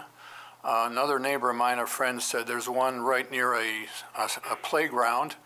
So there's already quite a few out there, and I'd like to find out who gave permission to whatever the company that installed them to put these up without notifying neighbors. And I know that the reason these people have been notified was because there was also a pole associated with, but the question still, I'm more concerned about the small cell antenna than the pole. So I just like to voice that, that concern, and I appreciate your listening to this. Appreciate it. Thank you. Hello, my name is Wendy Chiesa. I live at 15 Leland Road. First off, I have a couple of questions, and I don't know if we could ask for an answer from the representative that's here, but I need clarification on a couple of things. One item, when we attended last week's meeting, and I thought it was told to us that they could not use existing RG&E poles to put any of their cell antennas on. So I'd like clarification on that. First of all, can you not? Is it because they don't want to, because they have to pay? You know, what is the case with that? Are we allowed to get clarification on that today? We can ask the applicant if she's got the information. We've asked for the same information, just so you know, for the same clarification. I can clarify when you're done. I don't want to interrupt you. Okay, and then to piggyback on that, I'd like to also know where that new pole is that she referenced today. And the reason I'm asking is because we had a company show up at our doorstep today asking for permission to come onto my property with some heavy equipment and a 2,000-foot pole in tow to put a brand-new pole in my backyard for RG&E. I asked about it. I wasn't sure if there was any relation to this because I know they've done doing work without, at least from what we're hearing, without having proper permits. So I inquired. It's all they could tell me was that it was for RG&E and it was going to be a taller pole to accommodate some needs to be raising some of the equipment higher up that needed to be raised up. So I'd like to get more information on that. I don't feel as a home. Michelle Nichols on that when she's back in the office. Yeah, we'll try, honestly, but, you know, multiple phone calls to the town, different departments. We never seem to get an answer. A lot of people have no idea, they're not in the loop on things, and it's just very surprising to us as homeowners that the town departments wouldn't, and even RG&E, when you call them, wouldn't have the answers for us. So this is very concerning to us. So we've been asking a lot of questions. Where and how are we going to get the answer to all these questions that we're asking? Are they going to post them on the website? We're going to have a follow-up meeting that you're going to address every single one of our questions? Because I would like to see the answers. I'd also like to bring to your attention that when I was reading through the application packet that was provided for last week's meeting, at least specifically on the one for our street, which is going on the corner of 7 Leland Road, the application says that it aesthetically fits in with the neighborhood. Yeah, I don't think so, guys. I support 100% of what all of my neighbors have said here. We live in this area because we don't have poles in the front of our houses. I don't have all these lines strung. I don't have to look at that stuff. If I wanted to look at that, I'd pay a heck of a lot cheaper taxes and I'd cross over into the city limits. Because I live here because of the beauty of the area and the quality of the neighborhoods. So I appreciate if you would check those applications. My concern also with these poles, especially these 40 or however tall they're going to be, the wooden poles, they are not aesthetically, not only don't fit in the neighborhood in the front of our homes, but also they do become an eyesore eventually. I don't know about you, but I've been through neighborhoods and people come by and they post a sign saying, oh, we're having a garage sale this week. Oh, we lost our cat. Oh, we lost our dog. But yet they never come and take them down. So aesthetically, it looks like trash in our neighborhood. And I don't want that in the front of my neighborhood, in my house. And I don't think any of my neighbors would want that either, unless the town is going to start holding people responsible that are posting all these signs up to fine them or make them take them down to keep our area neat and clean. Of course, I do have radiation exposure concerns too. There's a lot of us that work in different fields that we're exposed to radiation on a regular basis. You're a pilot. I work in medical imaging. I've done that for multiple years. You know, we get exposed to a lot of stuff just to do our jobs and the radiation level. I don't need to get that when I go home too. In my work, we have a lifetime maximum that I'm allowed to receive, and then I can't work anymore in my field. So how are they going to measure the radiation we're getting in our homes? So now I'm going to get it at work, then I'm going to come home and I'm going to get radiation as well. Maybe a different type of radiation, but it's still a form of radiation. So I agree with the studies that we need to do. So lastly, I'm a little concerned about the process here because I went to last week's meeting and we're told that, well, they didn't make any final decisions. There was no approval on anything. And then they told us all these things that we had to do to come here to address with the planning committee. And we come here to the planning committee, and now you guys are telling us that some of these things that we were told to come here for need to be addressed at the town meeting. Which one is it, guys? You know, and I'm trying to say this in the nicest way I can, but it seems like there's just no organization to any of this. The right hand doesn't know what the left hand is doing. You say everything's on the website. Please find it and let me know where it is on the website, because I have searched the website up and down. There is no information out there. A 103-page packet that we did get finally at last week's meeting, you can't even read it because it's been condensed down into a PDF so fine that it's blurry. And when you blow it up on your computer to zoom in, you can't read it. It's not legible. So I don't think, as a resident, and I'm sure they don't think they should be the people to do all this research and bring it to the planning board or the town board. This is your role. We are here to express our opinions and help, but you should be doing this legwork and supporting us and helping us. And you should have this information in front of you by the time I get to this meeting and we start discussing it, so we can get answers to our questions. That's all. Do you want to address the question? Sure. So yes, we do, our primary focus is to go on existing poles, RG&E or Frontier-owned poles. Unfortunately, many of the residents here have backyard easements, and our agreement with RG&E, we are not allowed to install wireless equipment on backyard easements. We don't have legal access to them. And you're going to supply that agreement to us? Yes. We've also been tasked with supplying either denials or showing, there are some stipulations, and again, I can show that, like RG&E has standards. So if there are certain, they're called spacers or certain primary risers on poles, then we're not allowed to install on them. So there are times where a pole may be denied, and again, we will supply all of that. I know that's been tasked to Crown to do. I thought there was one more. Oh, as for the installation of the pole, if it's for RG&E, it's for RG&E, it's not for us.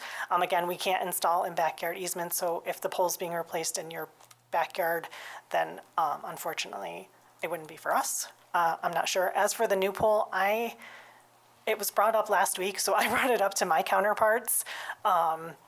Again, we don't know, I'm sorry, I don't know the location. I just know one of the residents brought it up, and we did have one of our field technicians go out and drive by the site, and there is a brand new wood pole there. But we're still trying to investigate who said it and for what. Is there any insight on why RG&E will not allow you to co-locate on the poles in the backyards? And I believe that you have an agreement that you can't do that, but can that be renegotiated or reopened or reconsidered? Because it at least addresses part of the concerns that the residents have. For sure. And we are trying, sometimes the back line, the easements come out onto the right-of-way. You know, there is that one pole. So we're trying to see if those are options. We are in communication with our attorney as well to get clarification on if we can renegotiate or have an addendum to an agreement. I'm not entirely sure if it had to do with like maintenance, because obviously then we would be driving our contractors' trucks through there, which are normally RG&E own, easement property. I don't know that the residents would enjoy that much, but if that is an option that the residents would want, again, we're trying to work that out with our attorney as well. I need to ask a related question, if I could. So, it's my understanding that there was conduit installed in the right-of-way in 2023.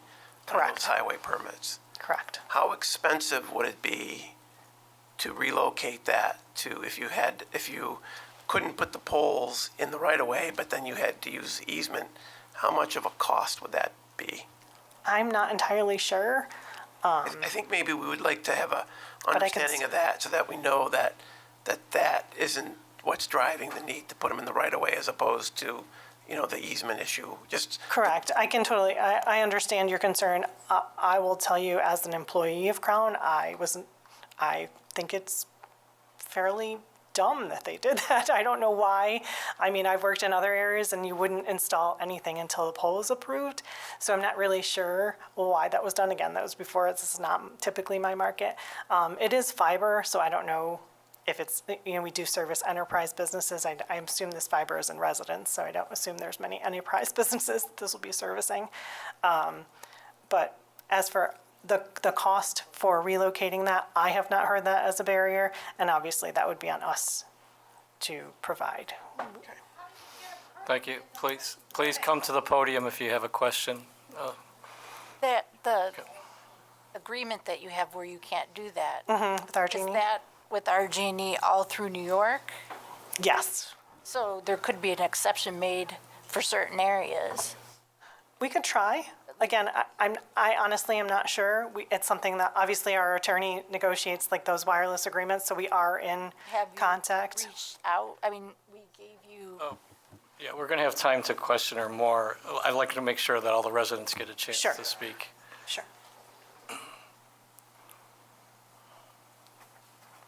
My name is Marnie Eddy. I live at 632 Winona Boulevard. I'm 4 houses down from 7 Leland, where the proposed pole will be.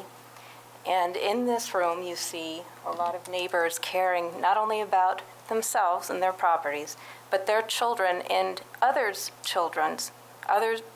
families' children. That's because God commanded us to love your neighbor. You cannot serve two masters. You cannot accept money and not value life. I realize that we are in a totally different world now than the 1930s, from the homes that were built in this area, which we bought, I realize that the value of life has just tanked, especially in this state where now there's a bill trying to quicken death for euthanasia. Are you hastening that too? So far, all I've seen are 8 people in this room, 1, 2, 3, 4, 5, 6, 7, 8, who are for this. Everyone else has said no. But you are ignoring us. And now you're saying, well, what about an easement? We live with easements. We have 2 poles in our yard. You're going to pick from one or just put 2? Why on earth would any of us here be okay with that and not a pole that's in front of our homes? Why would that be all right? Think about that for a minute. Thank you.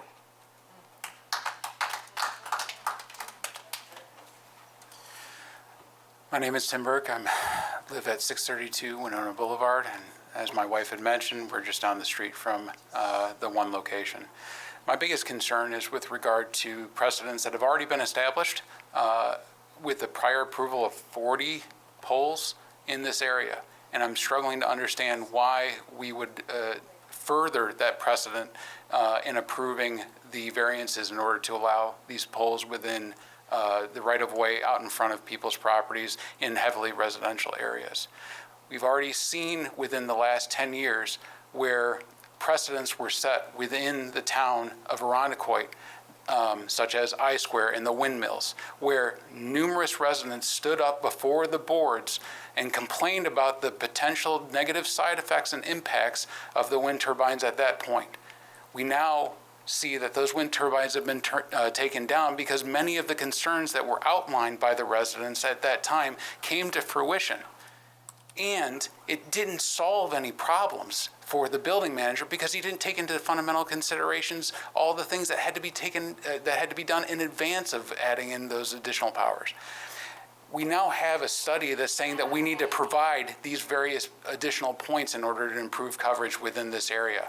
I'm struggling to understand why that is when we have multiple providers within this area that allow for fiber, for telephone communications in order to enable us to have the services that we need in order to operate either a business out of home or working with various companies on the municipal recognized roads. I'm just struggling to understand how this planning committee could be considering establishing yet another poor precedent that would further damage our neighborhoods and lead to other opportunities for people to establish new poles working within the right-of-ways. Where does it stop? Where does it stop? Where do we use our common sense to think about what is improving the value of the properties? We all live in this community. And if one of these poles was going up in front of your properties, would you be standing idly by up on the border? Would you be standing here with the other residents and complaining about the issues that we're being confronted with and the lack of transparency that appears to be there? Furthermore, it's extremely infuriating to find that they're not complete, they haven't provided the complete information, or that you still have other outstanding issues that you're trying to gather from Crown Castle, a company that has been broken up and sold multiple times at this point. What happens in 5 years if it's under another group, another agency that is held outside of this state? Who do we go to when the problems persist? I believe this, and I implore the board to take into consideration the potential negative precedents that could be established by approving this variance application. And the will of the people that are standing here and the neighbors that are fighting for this. They've come out on a Monday, or Monday or Tuesday? Monday. On a Monday evening in order to speak to you loudly and clearly that this is not in the best interest of this community. Thank you. Thank you.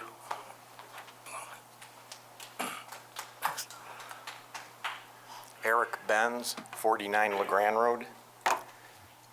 There seems to be a distinction between poles and antennas. Poles are, everybody's concerned about the poles. Pretty sure everybody's concerned about the antennas. Why is it that a pole in front of my house with an antenna would be no good. But a pole with an antenna the same distance from my house in the right-of-way of RG&E would be a good thing. I don't really get that distinction, and I don't understand why you're saying, well, Mr. Petticone last week said, is a last resort, we'll put those poles up, but it'll be okay if RG&E takes them. No, it's not okay, front or back. Don't encourage this young lady to get the variance so that RG&E will say, yeah, let's put the antennas back here. Don't want them front or back. Now, as an alternative, what's wrong with fiber? You have a fiber company. Isn't that not true? A fiber company. Run another wire, and then I'll buy fiber from Verizon. I'll buy their fiber. The thing with fiber is, if I want it, it comes to my house. If I don't want it, like an antenna, I don't have to take it. But with an antenna, I get it, but I don't want it. Fiber. Put the fiber through there. Tell the powers that be. Fiber, please. Thank you. Thank you. Good evening. Chris Chiesa, 15 Leland Road. You heard from my wife a few minutes ago. I want to correct one minor thing. You did great, dear, but it was a 2,000-pound telephone pole, not a 2,000-foot telephone pole. That would have been a problem. They're not dragging that through my yard. As it was, they found another way. They dug a whole different hole and didn't need the hole they dug last week in my yard at all. So it goes. The left hand doesn't know what the right hand is doing. That said, the mood's getting ugly around town and in this room and in the country, and I don't envy you folks on the board or Miss Spazzano from the company over here. If I were any of y'all, I'd go get a job that allowed me to sleep at night. That said, I think that that's been a problem with the town board for years and years and years, probably since you and I and et cetera were in high school. When did that white elephant, formerly known as the Arundequoit Mall, get the green light? The rumor I heard back then, and it's only a rumor, completely unsubstantiated, was that it went through because somebody on the town board owned the land it stood on. Made a big pile of money for it. I hope you all are above that kind of thing. I hope nobody's getting kickbacks. There aren't any dinners being held with Crown Castle officials and stuff, but I get the feeling that somebody somewhere is right on the edge of litigation, either against you or the FCC or the town board or Crown Castle or somebody, maybe all of you. I'm just saying, figure out how to do the right thing, take care of the residents, and I'm sorry, if Crown Castle can't make a decent deal to use poles and keep all of this under the radar until it's too late, it's not our job to fix that for you by letting you put an ugly pole in the front yard. I happen to know that the lady whose property the 7 Leland Road pole is sitting on hasn't been able to sleep at night for 3 weeks because she's so heartsick about having to look out her window and see this ugly, urbanized looking, and it does look urban. You look at the photo in the packet, that is definitely a city neighborhood because there's a pole there. She can't sleep at night, and guess what? She gets no benefit from it because she's a 90-year-old lady. She's never used a cell phone in her life and isn't going to. She's still got a landline, God bless her. So she gets all of the burden, all of the yuck, and none of the benefit. That's just one case. I don't know what's going on in the rest of the town, but, you know, my wife is way nicer about things than I am, so I was happy to let her come up and speak first. So, thank you for your patience and your listening, but please, do the right thing. If there's as much lack of transparency from there, from here, from everywhere, and as much vagueness, we don't know the RF, we don't know the this. I had major questions about where the power for the thing was coming from. Were they going to trench my yard? Only to find out that 3 years ago, with no apparent permit in sight, they already provided for that. It almost feels like somebody did a little pat on the back. Don't worry about it. You're going to get your permit. Go ahead and start digging. But I can't prove that. So what do I know? I feel like there's a whole awful lot of wool being pulled over my eyes every dang time I turn around, whether it's by the town or the federal government or the FCC or whoever. And it's hitting a little close to home this time. So, thank you. Thank you. Good evening. My name is Rebecca Budinger-Mulhern. I live at 67 Parkview Terrace, directly across from the 10 Lake Terrace.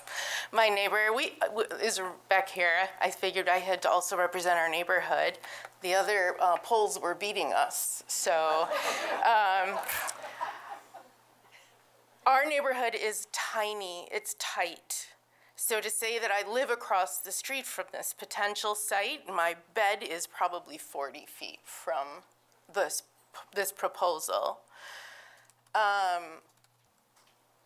All of these things that have been said, I agree with. I work in libraries. I believe in critical thinking and gathering information and not being reactive. I like to believe that I don't subscribe to NIMBY, not in my backyard, that I'm open to ideas that have value. And I don't see the return on investment for us. Even as a person who has Verizon, who has dropped calls in my neighborhood, it happens. I'm willing to accept that inconvenience to not necessarily have this big question mark put in my neighborhood. Also, especially important to me, part of why I fell in love with this place 21 years ago when I moved here as a divorced single mom with my 4-year-old daughter because I had to find a good school, and I found a charming, adorable, beautiful, historic neighborhood in Somerville.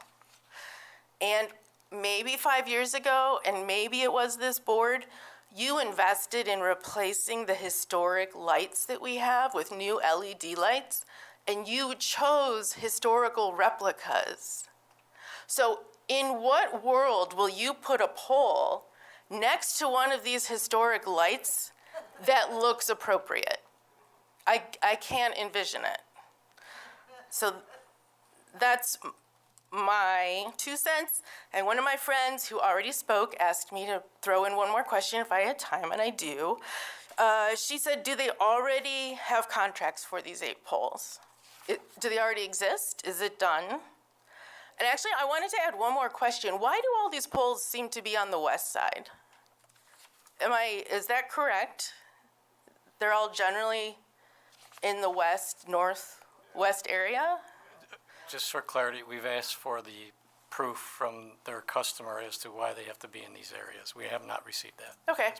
It's a hypothetical question. It can sit out there for a little while. Go visit your library.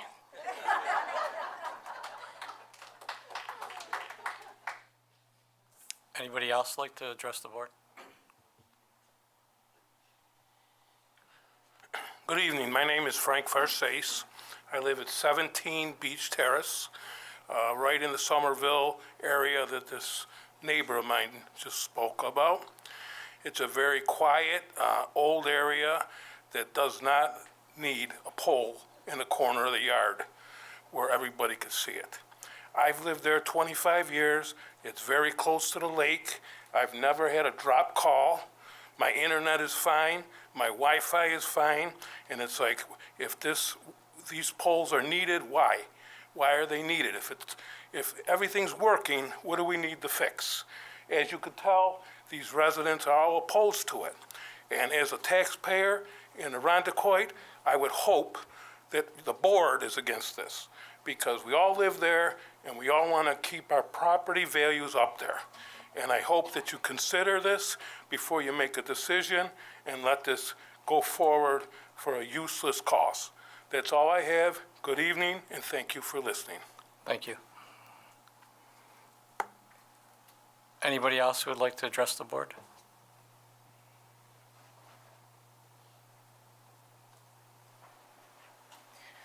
Good evening. I'll keep this quick. I know it's getting late. My name is Emily Pullman. I live at 122 Montclair, right across the street from where the pole at 123 Montclair will be. I haven't lived here that long. I moved here in the fall of 22, bought the house sight unseen, had never been to Rochester before, but I saw the pictures and videos of the neighborhood, absolutely fell in love with it. It's gorgeous here. It feels as historic as my Centennial house does. And when I found out the pole was going across the street from my house like a week ago, I thought I had fallen into a coma or something. I was, what is happening? We don't even have street lights on my street.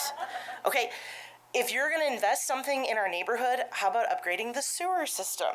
How about putting more fire hydrants in? Things we need, okay? I don't need a 5G pole across from my house. I am a tech addict. I am a gamer. I'm on the internet all day. I have no problems in my house. at all. We don't need this pole. We can talk about health effects all night. I understand that you guys can't take that into consideration, so I will address what the representative from Crown Castle has said, that we need more boost to their service. Let's be honest. They just want to be able to show a map of Verizon service, say, look, it's all 100% coverage. You should come join us. It's not needed. It's not needed at all. I have used EMS services from my home. No problem contacting the police when I need them. This is egregious that they would send someone as well who is not even a representative of this company from this area. She's from 3 states away. They couldn't even be bothered. You represent a different sector, though, you said. Either way, you came unprepared. You don't have all the information we were asking for, that the board has asked you for. Please vote against this ridiculous project. It is so not needed. We have so many poles in this city. Thank you. Thank you.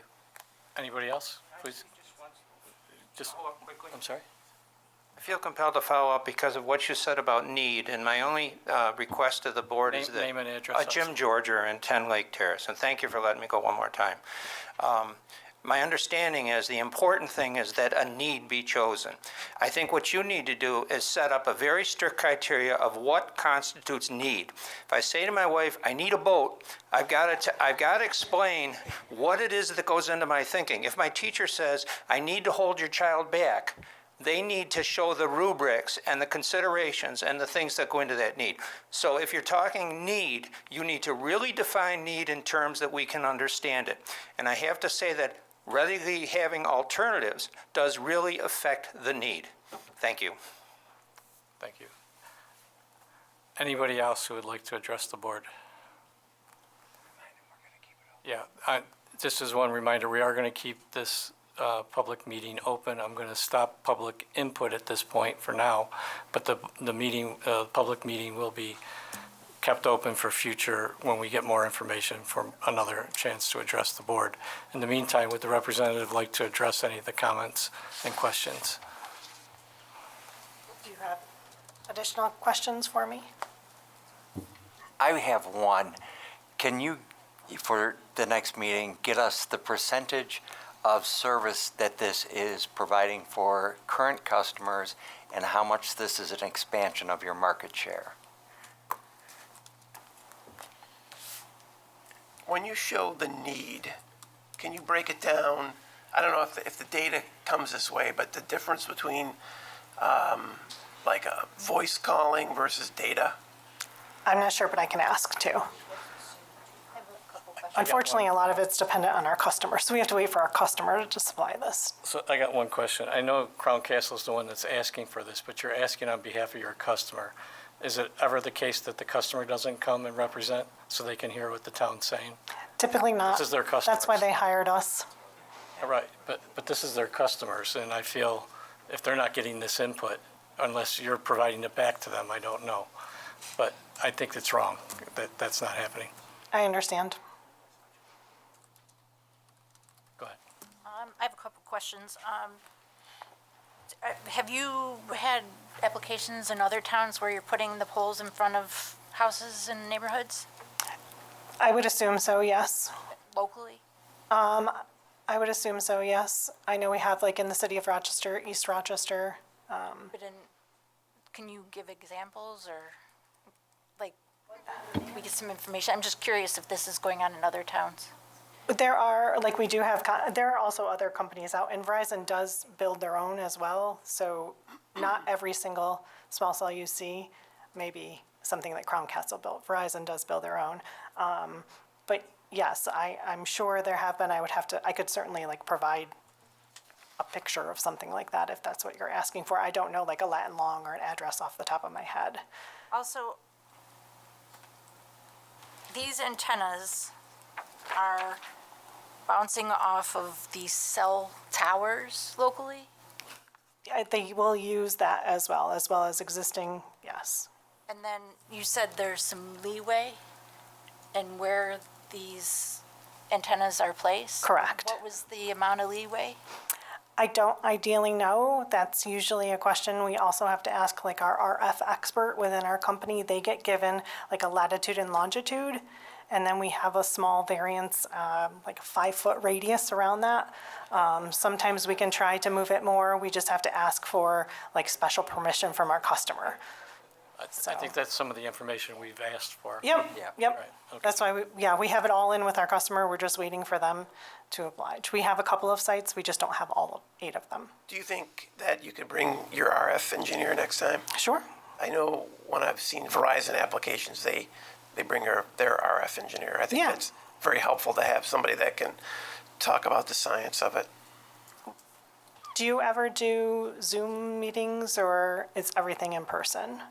No, we've done Zoom. We have So done like if we Zoom. could get our RF expert, I don't know if our RF experts are local.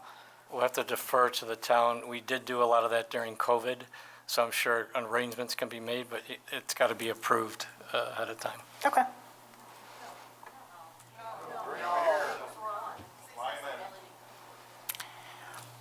I hesitate to ask because we've heard, this is not to negate any of the commentary that I've heard tonight from all of the people and the clear message that they do not want these. However, if we find ourselves in a position where we need to allow the installation of these poles in the right-of-ways, which everyone has been clear that they do not want, there is some choice available from Crown Castle in terms of the material of the post, right? You can choose between wood and metal. And again, I say that I have heard loud and clear that that is not the preference to have them at all. However, I do want to make sure that that is made known, that that is something that you're willing to sort of negotiate. And if we find ourselves in that position, that it may be good to know from residents what their preference is if we get in a position where they have to be installed. Who's requiring you to let it be installed? I don't think that's been answered. So please, you got to come to the microphone, please. So, yeah, this is the second time up. We'll have to keep it very short. Want to be short. Okay. Dave Baker, 108 Biltmore Drive. By the comments that were just made by your board member, he's already approved it without considering what's going on. So really, you should really probably keep that comment to yourself, or maybe they can vote you out and replace you. So you're telling me right now it's a done deal? It's from your comments, yes. It's a bad comment to make in front of all these people. Let me let the lawyer respond to that, because I don't think that's what was intended. So, Well, I don't care what was intended. Ask all these people here what was intended. I got This you. board isn't going to speak to the use. It's only considering the site plan, which is basically the location. I got the site plan and the whole, everything. There's other things here, and other carriers do not, if you can't get 100%, that's not our problem. Our problem is whether or not you want to put those in those 8 locations. I can't stop you from putting it on an existing pole that's already there. My thing is the 8 locations that came up on this ticket that nobody knew about until 2 weeks ago. Right. Whether or not it got planned or not. My thing is, if you can't get 100% coverage, there's other things out there that you can use. This has to do with broadband internet wirelessly coming to your home. We already have 5G, we already have phones. Look at any of these towers, they're all 5G. This is adding bandwidth and speed for it to come into your homes, for internet and gaming and TV and whatnot. Your phones all still work under 5G. But it has to do with wireless internet coming to your home. And then to come up with a comment, another carrier might be coming in and adding these onto these poles. The more stuff you add onto these poles, the further distance you need to be away from residents. If you add 1, it's so far. If you add 2, it's even further. So take that in consideration for you allow 1 to do it and allow more. And that's all I got tonight. Thank you. If anybody needs to speak further, I did close it, but please, this will be the last one. Go ahead. I feel obligated to phrase my question politely since I did blurt it out earlier, so thank you for the opportunity. Name and address again. Oh, Chris Chiesa, 15 Leland Road. Mr. Huber, apparently. You just said something to the effect that you find yourself in a position where you're required to allow the installation of these towers. That is a giveaway to what I was saying before, where it feels regardless of how it actually happened, it feels like somebody patted Crown Castle on the back 2-3 years ago and said, don't worry about it, go ahead. I want to know exactly what happened. I want to see it in writing. I want to see it on television. I want to see it in printed. I want to see a piece of mail come to my house in my mailbox that describes that from 5 years ago when somebody first mentioned Crown Castle to tonight when you just said that remark. I want to know what's going on because it's been absolutely opaque until this very minute. People have mentioned those postcards came out. There was one for last week's town board meeting and one for tonight's town planning board meeting that we're standing in. Prior to that, nothing. Nobody knew nothing. Even when somebody was digging a hole in the front yard, you could make phone calls, nobody knew nothing. It reeks of sneakery and sneakiness and sliding something under the rug and trying to get away with something. We don't like that. I would think getting voted out of office would be the very least of your problems at this point. Yeah, so let's not make it personal attacks. I'm not making personal attacks. I'm just saying, if I had your job, I'd be getting a different job so I could sleep at night. Please let me finish this.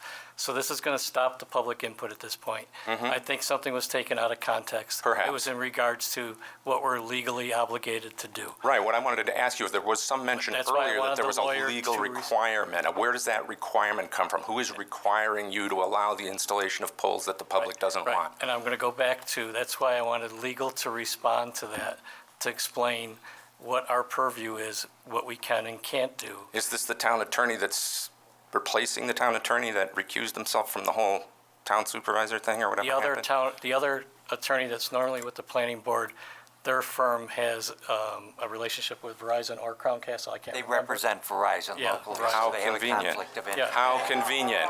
And so they're not here tonight. They're not here. I'll bet That's they why aren't. he's here, I'll bet they're not. It's the same reason Verizon isn't here Sir, tonight. please. They'd never make it out of the room. I'd like to stop the public input. I want the lawyer to respond to that question, but please. Okay, go ahead. But please, you got to leave the podium. Oh, I beg your pardon. Thank you. Don't know the procedures. Okay. I'm not a board person. So could you just Yeah, respond to so what as the I said board- earlier, this board is charged with site plan review. I cited the sections of the code that address what they need to consider. You should look at that whole chapter of the zoning ordinance because that whole chapter deals with, it was rewritten and adopted by the board in, I think, 2019, and it addresses a specific issue of small cell and microcell towers. It also addresses standard wireless communication facilities, which are the larger towers. When you have a small cell under the code, this board is only charged with site plan review, okay?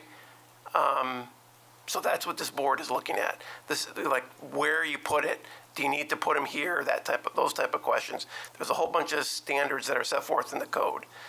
The Telecommunications Act also puts limits on what a local government can do when it comes to siting wireless telecommunications facilities. And that's what he was referring to, is that the amount of discretion that the board has is more limited in this type of situation as opposed to other more common site plan review applications. They're constrained by the Telecommunications Act and the FCC orders that have been upheld. There were a bunch of FCC orders that were passed in 2018. They were challenged in court. It was affirmed by the Ninth Circuit, and the Supreme Court denied cert. So those, we're constrained by those, whether you like it or not, and whether, I know that the FCC, the issue about the RF radiation, that's under litigation, but this board is not supposed to look at that. But what we can look at is to make sure that the RF radiation meets those standards, and they can require, I would imagine that this board, if it adopted and approved, they might want to require post-installation testing to verify that it meets the requirements of the FCC regulations. It's possible you could add annual tests, or you could test when they add additional co-location on the poles. That would be within their power to do those types of requirements to make sure that those FCC requirements are complied with. But as far as the use is concerned, this board doesn't have any say in whether or not towers are permitted. by law. So, thank you, guys. Please, I think we started the meeting. If there was questions regarding the use, that should probably be addressed to the town board. We're explaining what I apologize if there was miscommunications. We're all trying to do the right thing. We are not an elected body. We are an appointed, hold on, let me finish. Okay. Are we done with all of this? I understand, we've gotten the input, it's clear, we know your sentiments, we have listened, and we're gonna be moving forward. Here, I'll lose your seats. Okay. Thank you. Moving on with the town, if anybody's gonna leave, please leave at this point, because we do have to finish the meeting.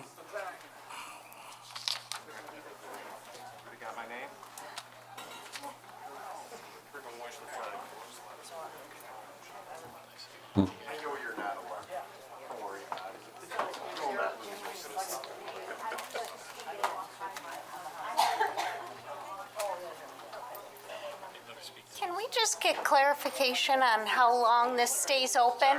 No, just answer, because how long does it stay open? Like, what do we do? Until we actually close it at a meeting that we received all the information. I can't hear, sorry. It stays open until the chair closes the public hearing after we've received all the public input and so forth. In all It's open right likelihood, now. it would be the next public hearing meeting. So. There'll be next another month? workshop and there'll be another public hearing next month. In the workshop, we will learn about where? It's on the website. On the website. She also Go has to a- agenda, okay. Not the workshop. Not for the workshop. Not for the workshop, but the, I don't know about that. Yeah. because it's been sent once. Okay. Thank you. If you're going to converse, please do it out in the hallway. Please move to the hallway if you're having conversations.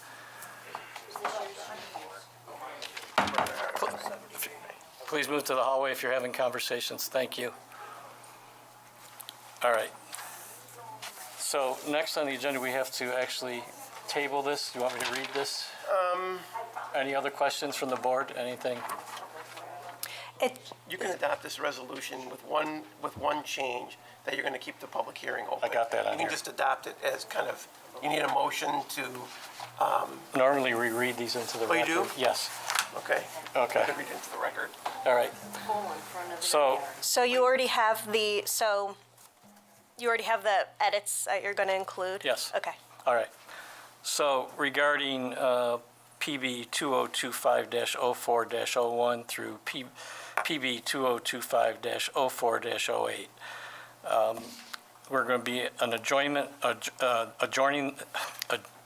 this case, whereas the Planning Board of the Town of Arundequoit has held duly noticed public hearings regarding the application submitted by Crown Castle Fiber LLC for primary final site plan approval to construct and operate small cell antennas with associated equipment on new poles located in the public right-of-way at the following locations: in front of, near, or in the vicinity of 122 Mayfair Drive; in front of, or near, or in the vicinity of 7 Leland Road; in front of, near, or in the vicinity of 10 Lake Terrace; in front or near in the vicinity of 233 Pinecrest Drive; in front of, near, or in the vicinity of 124 Windale Road; in front of, near, or in the vicinity of 123 Montclair Drive; in front of, near, or in the vicinity of 119 Pinecrest Drive; in front of, near, or in the vicinity of 221 Briarwood Drive. We're conferring on language in the resolution. Okay, and let's do it at the end. And whereas the planning board requested additional materials and information from the applicant at its workshop meeting held on Monday, April 14th, 2025, to complete its review of the applications, and whereas as of the date of this meeting, the requested materials have not yet been submitted by the applicant, and whereas in the interest of the town and the review of the applications to adjourn further consideration pending receipt of the additional materials and information. Now therefore be it resolved that on motion by the chair, seconded by, I need a second, Richards.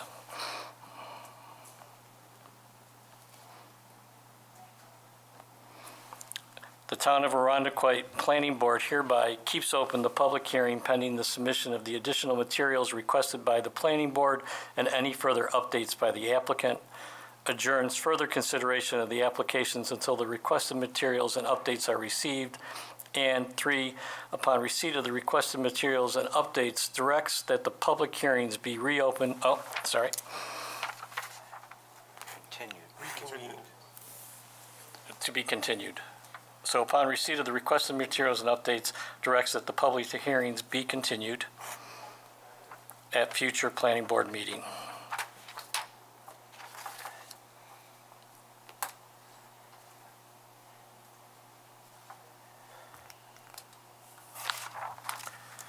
Be it further resolved that the planning board hereby authorize and directs the planning board liaison to file a copy of this resolution with the town clerk for the official record. Need a vote? All those in favor, please say aye. Can I, the sorry. one thing that I was objecting to, and I've not agreed to this, is new poles on the first clause, line 3, the last 2 words. With associated equipment on new poles. I don't know that we've agreed to that. I know No, that. that's, so this is what their application Right. is. So there's an application, the only reason it would come for site plan approval is if it's new poles. Right. If they are gonna go on existing poles, I think it's administrative, doesn't even come to this board, so that's Right. their application. That's all that is saying, that they made this application. Not that we've agreed to anything. All right. You It's okay in the with- record now. Okay. I'll so- just note that this is the language that's in the agenda. Yeah. Okay. So you're still okay with your second? Yeah. Okay. All those in favor, please say aye. Aye. Aye. We have 2 absent, Burdick and Russell. All the rest are aye. Oh, I'm sorry. Anyone disagree? Any nays? Or any abstains? None. Okay. That's all ayes. That concludes our business for tonight. Is there anything else that we have on the agenda or we need to address? No further items on the agenda. Then I move we adjourn. Do I have a second? Second. Meeting's adjourned.